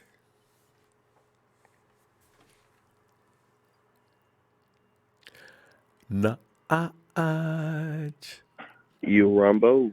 Nudge. I think we kept you up too late the other night. We were looking for you all evening. But Nudge. Oh yeah, I have fell asleep. Yeah, it's okay, Nudge. Come on in, man. What do you got to say, Nudge? Because we're like we're looking at the Steve. I'm looking at the. Well, I'm pretty much. I was a little worried about it, but after talking to him tonight, I realized it was ridiculous. Steve Young needs to keep some of his thoughts to himself. If they're not good, then just keep it to yourself. You know, because what do you think about Jimmy G and Kyle Shannon's relationship? Are you going to go as far as to believe that Kyle doesn't like Jimmy? Or are you going to look at it as this is a growing experience, and it's not time yet to just let Jimmy completely just go? And also, how about that locker room? People are willing to make sacrifices in their own pocketbook to make sure everybody comes back next year. I'm loving it. I mean, I see absolutely nothing wrong with Kyle Shanahan not trusting Jimmy because, I mean, how many rookie quarterbacks do you trust in the Super Bowl against, like, the best offense in the league at the point? Yeah. You know? I mean, ain't nothing wrong with not trusting the rookie. You got to be careful. You got to earn the trust. You got to gain it. So Jimmy will be better next year, just like every other great rookie, because he had a fabulous year. So actually, I'm not worried about it. I agree. If Emmanuel Mosley played a deep third, we're looking at Patrick Mahomes having 2 fumbles, 2 interceptions, and 10 points. Maybe 3 nods. That ball was lofted so high that if he that would have been a fight for the ball. Tyree can get up, but Emmanuel Mosley's an athlete too. I wish Mosley could have seen that and stood back there, locate the ball, locate Tyreek, and now who's going to come down with that ball? Because that ball was lofted like a punt. Patrick Mahomes' arm is just ridiculous. Oh, my God. Yeah, so, I mean, Jimmy really outplayed Mahomes, if you think about it. For the whole first half. Yep. First whole half. Especially if he would have made that, especially if Mosley would have made that read. It would have been a totally different ball game. They would have been talking about how Mahomes is overrated. Yep. And Jimmy would have got the MVP. 4 turnovers. Yeah, because they always give it to the quarterback. Yeah. God, that would have been awesome.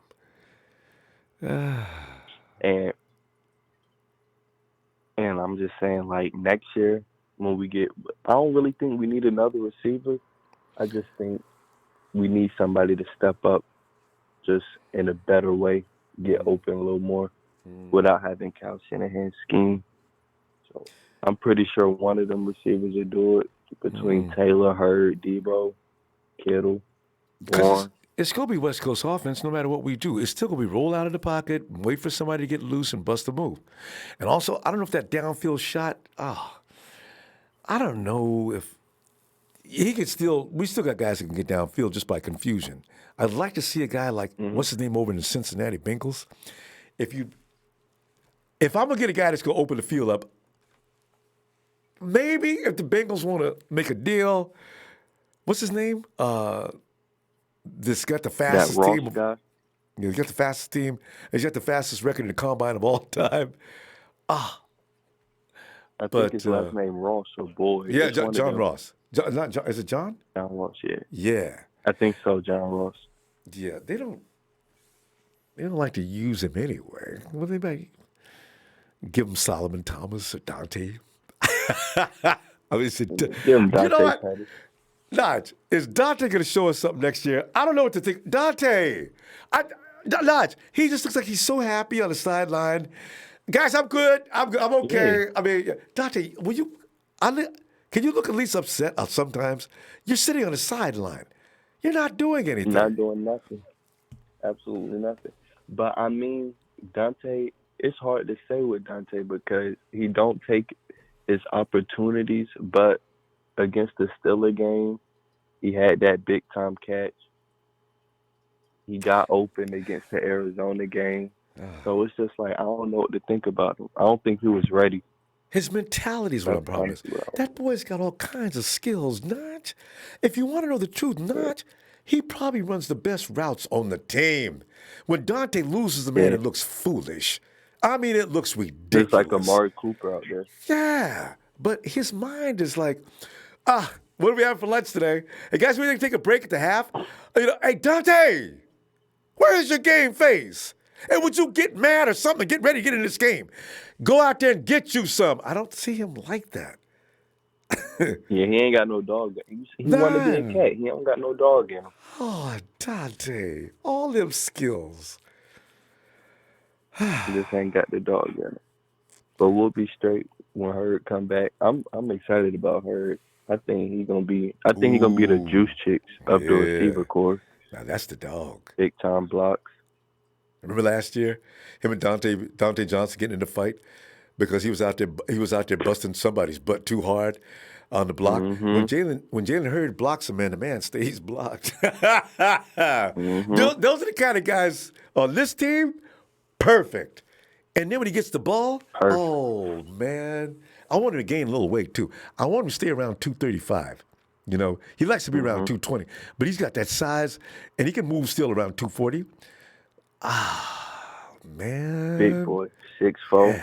Yeah. And got an attitude. Okay. Mm-hmm. Let's see what happens next year. Whew. Got me all worked up. Season and started. Before I go, Ronbo, 2 things before I go. You probably won't remember this one, but do you remember that receiver that got in a fight? Well, not got in a fight, but Cal's rookie year as a head coach. He had got this undrafted receiver, and him and Pierre Garçon got into it, and the next day they cut him. Oh, chat. I can't remember this. I remember the situation. I can't remember who it was. I was wondering what he was doing. Did he find another team? I know because anybody that jumps in Garçon's butt is a bad man. Garçon is dangerous, and it's well known. So if anybody got in Garçon's butt, woo! I can't remember. Okay, maybe his name will come up in a minute.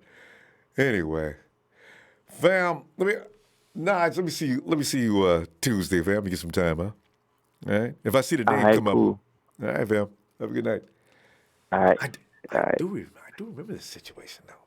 Hey, Sergio. What's up, Ronbo? Hey, DJ Cannon. Sergio, wait a minute. Is that the dude? What's up, man? There was a dude. We had a crazy dude in Shanahan's first season that got cut because he was all up in Garçon's grill. Not only that, but he had some other issues too, as I remember. That name, DJ Cannon. Was it DJ? DJ wouldn't, he was lazy on routes. When the coaches asked him to do something, he'd pull up and walk, and they didn't like his lack of hustle. Was it? Anyway. So, Joe, get back to you. Yeah. Tonight I was talking about Steve Young and the relationship between Jimmy and Kyle. Also, some of the things that are going on around Santa Clara. Guys are talking about restructuring. Cannon. That name Cannon keeps some guys are talking about the guys are all talking about. Yeah, I thought it is Cannon. The guys are talking about restructuring contracts in order to keep themselves together. Ain't nobody worried about no money now. We got to go back and get some unfinished business attended to. I'm telling you, man, some good things going on already before we get into next season. But what are you thinking? Hey, wait. Hey, let me thank Salvador Babiska. KD Cannon. I remember that. There it is, Nudge. It was Cannon. Go ahead, Sergio. I love Steve Young. I have nothing to say bad about him, but I would just say about our guys, don't listen to what people say. You know, listen to what's in your heart, what's in your mind, to continue growing and to continue being a better player. Also, let's get back to this playoff spot. You know what I'm saying? Like, let's focus about this coming year. I really hope that everybody is taking cuts to stay with each other because I've been hearing a lot of interviews from other players that they want to stay a 49er, which is very, very exciting. And yeah, man, like Kyle just needs to keep watching the Super Bowl over and over and over to the season starts because we had it, and I don't know if he knew that, but we had it. Well, it's over. Like I really don't like to talk about the past. You know what I'm saying? Like I like to talk about when my new girlfriend that's right, that I have with me now. I don't want to be talking about my exes and stuff. So I love the comparison. You know what I'm saying? Analogy, say chill. Like, come on, man. It's real clear what you're thinking, though. Yes. Yeah, you know what I'm saying. So the season, last season's over with. It's 2020, so let's be the 2020 champs now. So yeah, I know what you're saying. Let's make some plays. Let's make that playbook elite like we had it this season. So that's all I think about. Like I'm already over with the loss. So are they. Like, did you hear that they had a massive party and Lil Wayne was performing for them? Like, oh yeah. Come on. Are you gonna? Because Lil Wayne and Kyle are good have buddies. A massive party after a loss? Like they're over it. They're focusing on next season. And did you hear what Lil Wayne said? He says, you know what? They think they're going back to the Super Bowl next year. Lil Wayne couldn't believe it. Wayne, they are going back next year. And they were saying that Lil Wayne was like stopping the concert like 3 times, asking them, are they sure they want to continue with this party? And they're like, yeah, we paid you in full. Keep going. Wayne, yes, sir, take care of business, man. You already paid. The 49ers, I don't know, man. They're a young group, and they'll be able to bounce back from this. Because, other than Joe Staley, these guys already know what they're capable of doing. And so cool about this team? As young as they are, and they got as far as they did, some of these guys are still in a rookie contract. Debo's a rookie. And he was mangling the Chiefs up, which is Kyle should have been kept using him. But the thing is, these guys know what they're capable of doing, and they're still learning and growing. In 2 years, nobody's going to be able to do a damn thing with the 49ers. You can already see it right now. Who's going to stop Nick Bosa? Bosa stays healthy, and don't let him get his brother over here, too. My God, this is a potential team that continues to keep on showing up every year. So I'm loving it. And our guys were hungry last season. Oh, they're gonna be hungry this season. We're gonna be starving. You might as well put a 1-800 number underneath every player right now. Man. Especially, and they want to stick together. That's a nice thing.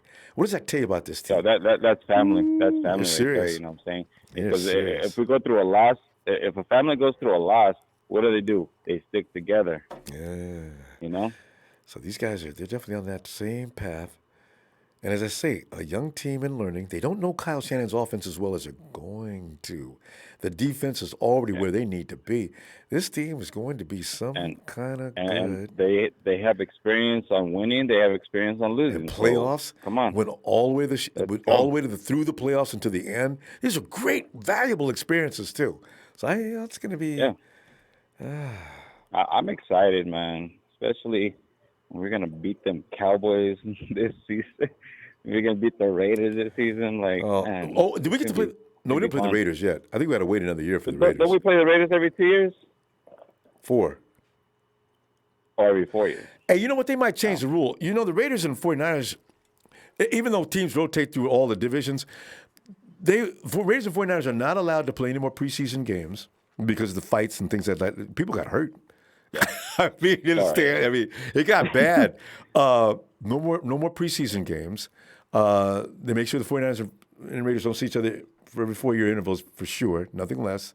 So I don't know. Because the we got another Raiders 2. are pretty much a gang than a football team. Yeah, and the 49ers and we got plenty of thugs. If they want to play that, we don't want to get our guys going though. So it gets to be a mess. So yeah. So we'll see. I don't know, but I'm proud of my team, and I'm going to continue being faithful like I've been for my whole life. So nothing's going to change. You know what I'm saying? Yeah, I know. At all.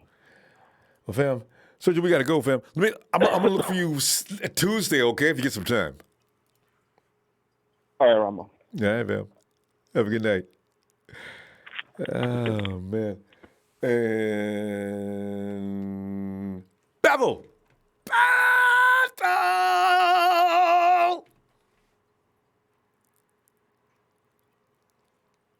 Rumble. Bethel, are you in a good mood to talk 49ers football? Because you see, the mood is upswinging now. I'm feeling so much better. We have to have these meetings. I'd be back every day if I could. Because I tell you, that Steve Young had me so worried. Because I think, man, and then you go to any other network, 49ers may consider getting rid of and moving on from Jimmy G. And you said, you're looking at this. This is why I usually don't watch these things. I catch Mike Florio. I just sometimes curious as to what he's saying. Hey, fam, may I recommend don't listen to or watch Mike Florio. He's out of his damn mind. But anyway, this is what I'm talking about, Bethel. We got to go through this for a few weeks. That's why really I haven't been seeing the media or anything. There's little stuff in there. But I told you about Kelsey, that he was sour. Yeah. So, Kelsey I was exposed right. himself. Yeah, so okay. And then another thing, if you get rid of Jimmy G, the first team that's gonna go after him, the Patriots. Oh yeah. And then overnight, then they're gonna be in the Super Bowl with Jimmy G, and who's gonna look stupid and who's gonna look an idiot for letting him go and get a Super Bowl with somebody else?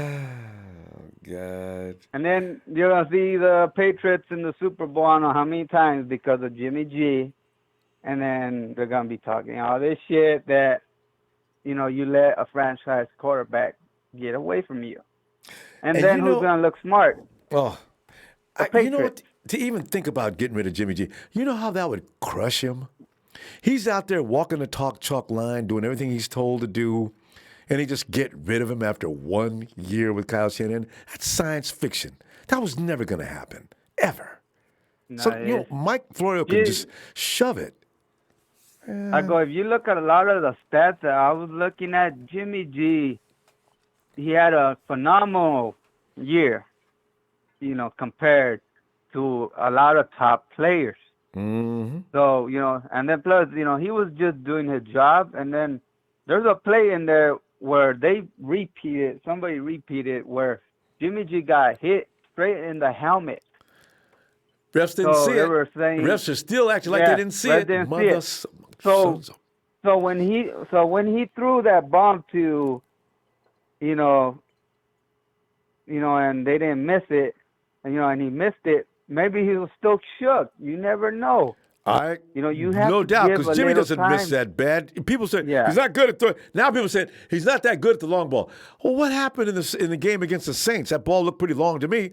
I've seen him make a number of long throws this year. So don't tell me he can't make that throw. And he probably was shook up. That shot was huge to the head. Yeah. So, because when you see him in the ground, grabbing his helmet and everything. He heard the bell. He heard it. Yeah. So, you got to give time.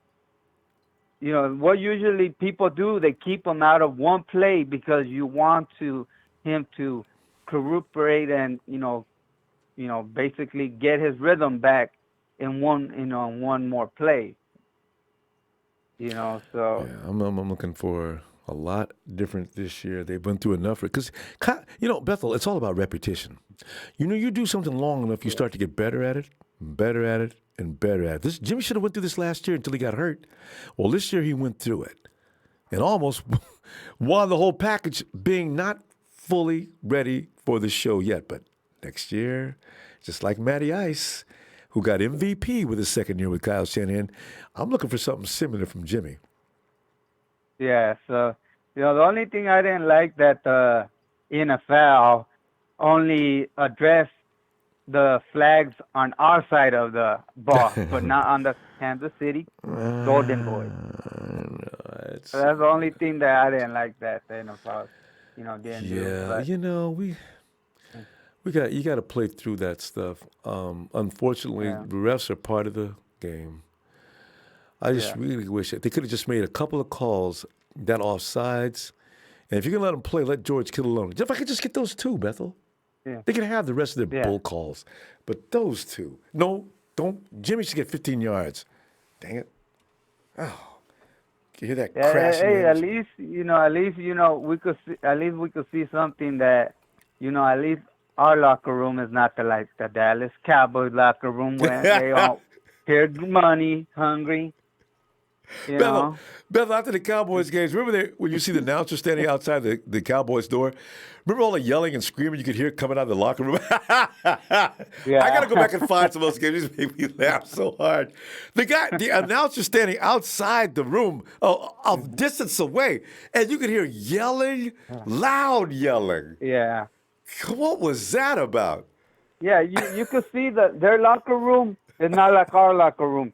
The ones that were getting pissed off were people that barely went into that game, went into that club, and wasn't getting paid or anything. Those were the ones getting mad, not the people that were paying top money.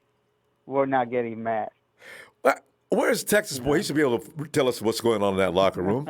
and Bethel, 500. I don't think they won one game against a club above 500. All right, Bethel. I know we're out of time, Bethel. Hey, I'll see. At least I made you laugh, Ronbo, and that's what's good about your show. Make us. You gotta cheer it up. And then the only thing I could say is that, like I have some fans, like Raider fans in that are friends over here talking shit. I'm like, really, guys? I'm like, you haven't been to the Super Bowl in I don't know how long. Jim Thorpe died. So don't be laughing. Yeah. I can't say. Here you go. Well, Bethel, laugh at them Raider fans for me. I'm gonna look for you Tuesday, okay? All right, good job, Ronbo, like always, and hit the like because if it wasn't for you, we would not be laughing and having fun. Thanks, Bethel. Thank you. And I'm actually kind of also disappointed to hear. I thought there were more fans to greet the Niners.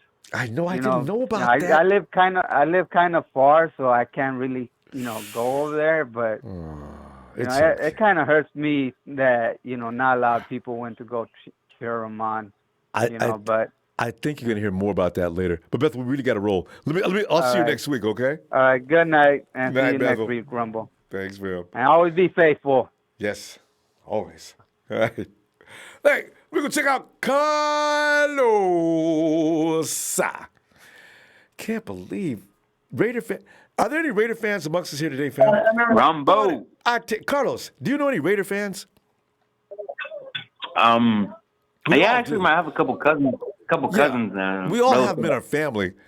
I mean, do you run into your cousins? I mean, you run into Raider fans on the I can't believe there's a Raider fan out there saying a damn word about what just happened in the Super Bowl. Raider fans, man, I mean, if there's one group that has no right to say a damn word, are the Raiders. I mean, they cannot say nothing. I can't believe it. I love it. But anyway. And the Cowboys.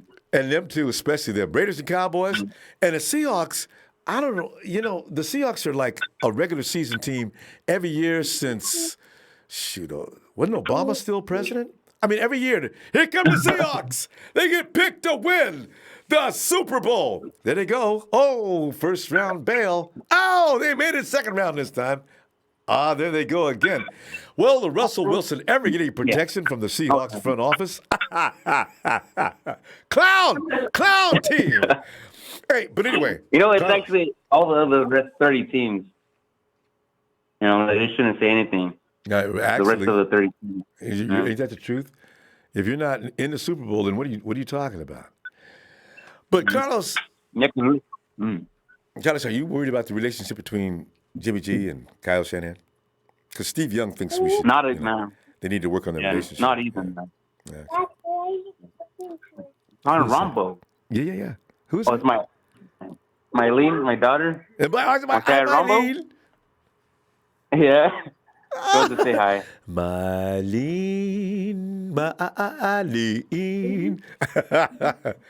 Carlos, this 49 team, they're so together, man. They have decided that whatever it takes salary-wise to bring everybody back, these guys are doing it. These guys are going in there saying, redo my contract, whatever it takes. Carlos, we've never had a team like this before. Not even back in the Walsh era, I don't think the guys were so unselfish. This is crazy. They just want to get back together and win. Mm-hmm.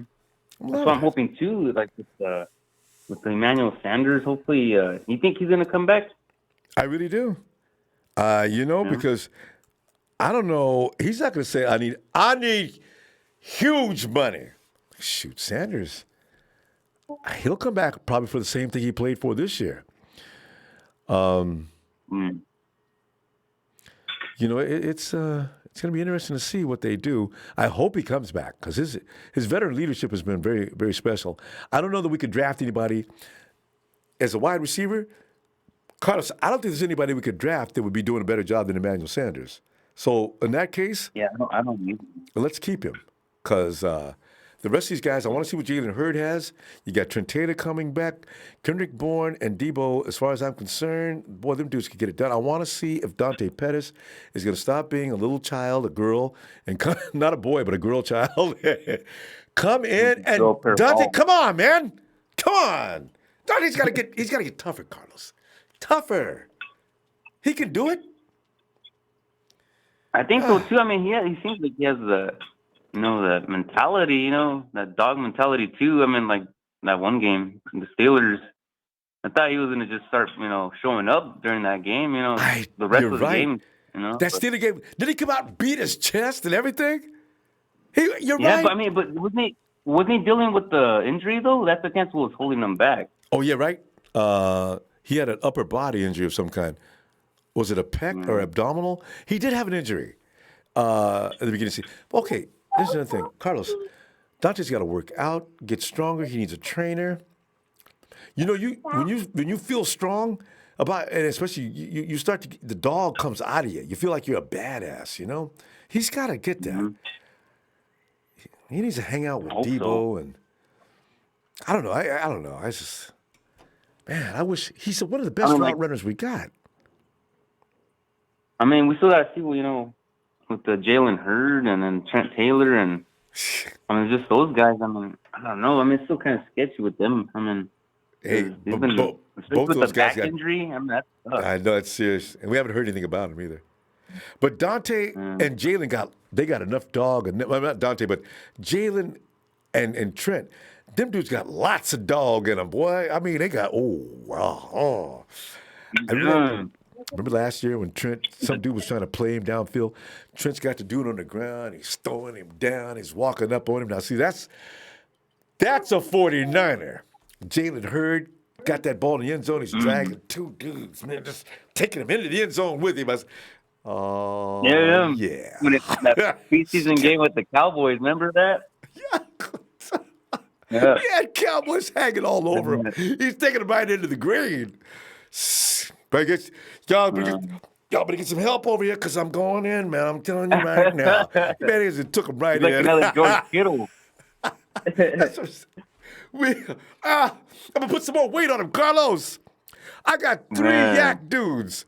Jalen Hurd, Debo, and George. That's why I'm excited, Ronbo, for this next season because I think we're still going to come back with that dog mentality. They know that, they had that. They had that freaking Super Bowl. Just a little simple, just little mistakes. And they're a young team. They weren't actually. I don't know if we were supposed to make the Super Bowl this year, but they did, and that's why people better be scared, man. I'm telling you, they're ready, way ready. Yeah, we're still the freaking kings of the NFC, so they're gonna have to try to dethrone us. They can't do it. Ain't nothing the NFC can beat the 49ers. Mm-hmm. We got to go, Carlos. Give my best. Give my little mess of Mylene and Courtney. I'll see you next week and get some time, huh? For sure. All right, Ronbo. Ronbo, don't be sad, all right? No, I'm okay now. I'm feeling better. Especially after we got through talking. I'm feeling way better. I'm cool. Oh, all right, fam. All right, Ronbo. See you later. All right, send us home like always. Niners!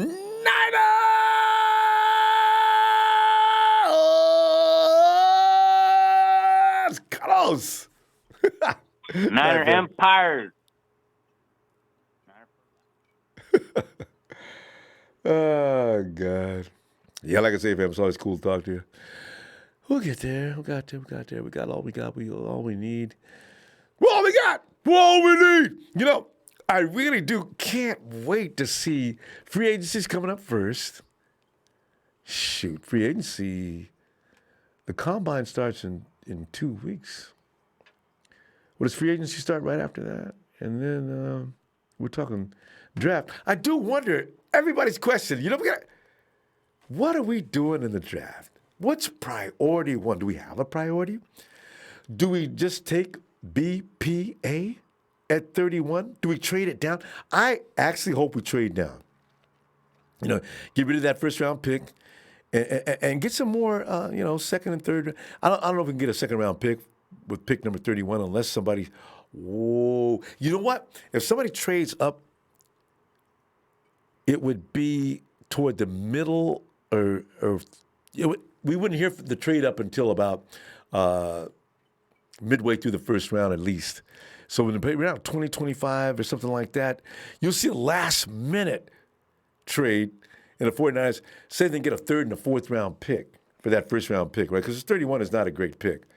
So give us a 3 and a 4 and take that 31. Go ahead and get what you want to get. Now we got some draft. Because the 49ers are so good at finding gems in the draft. They don't need a first round pick. In fact, the 49ers are screwed up in the first round more than anything else. Well, no, let me take that back. Because we did good with the line. Mike McGlinchey's going to be a cornerstone. He's still got to work on protection, but he's a great run blocker.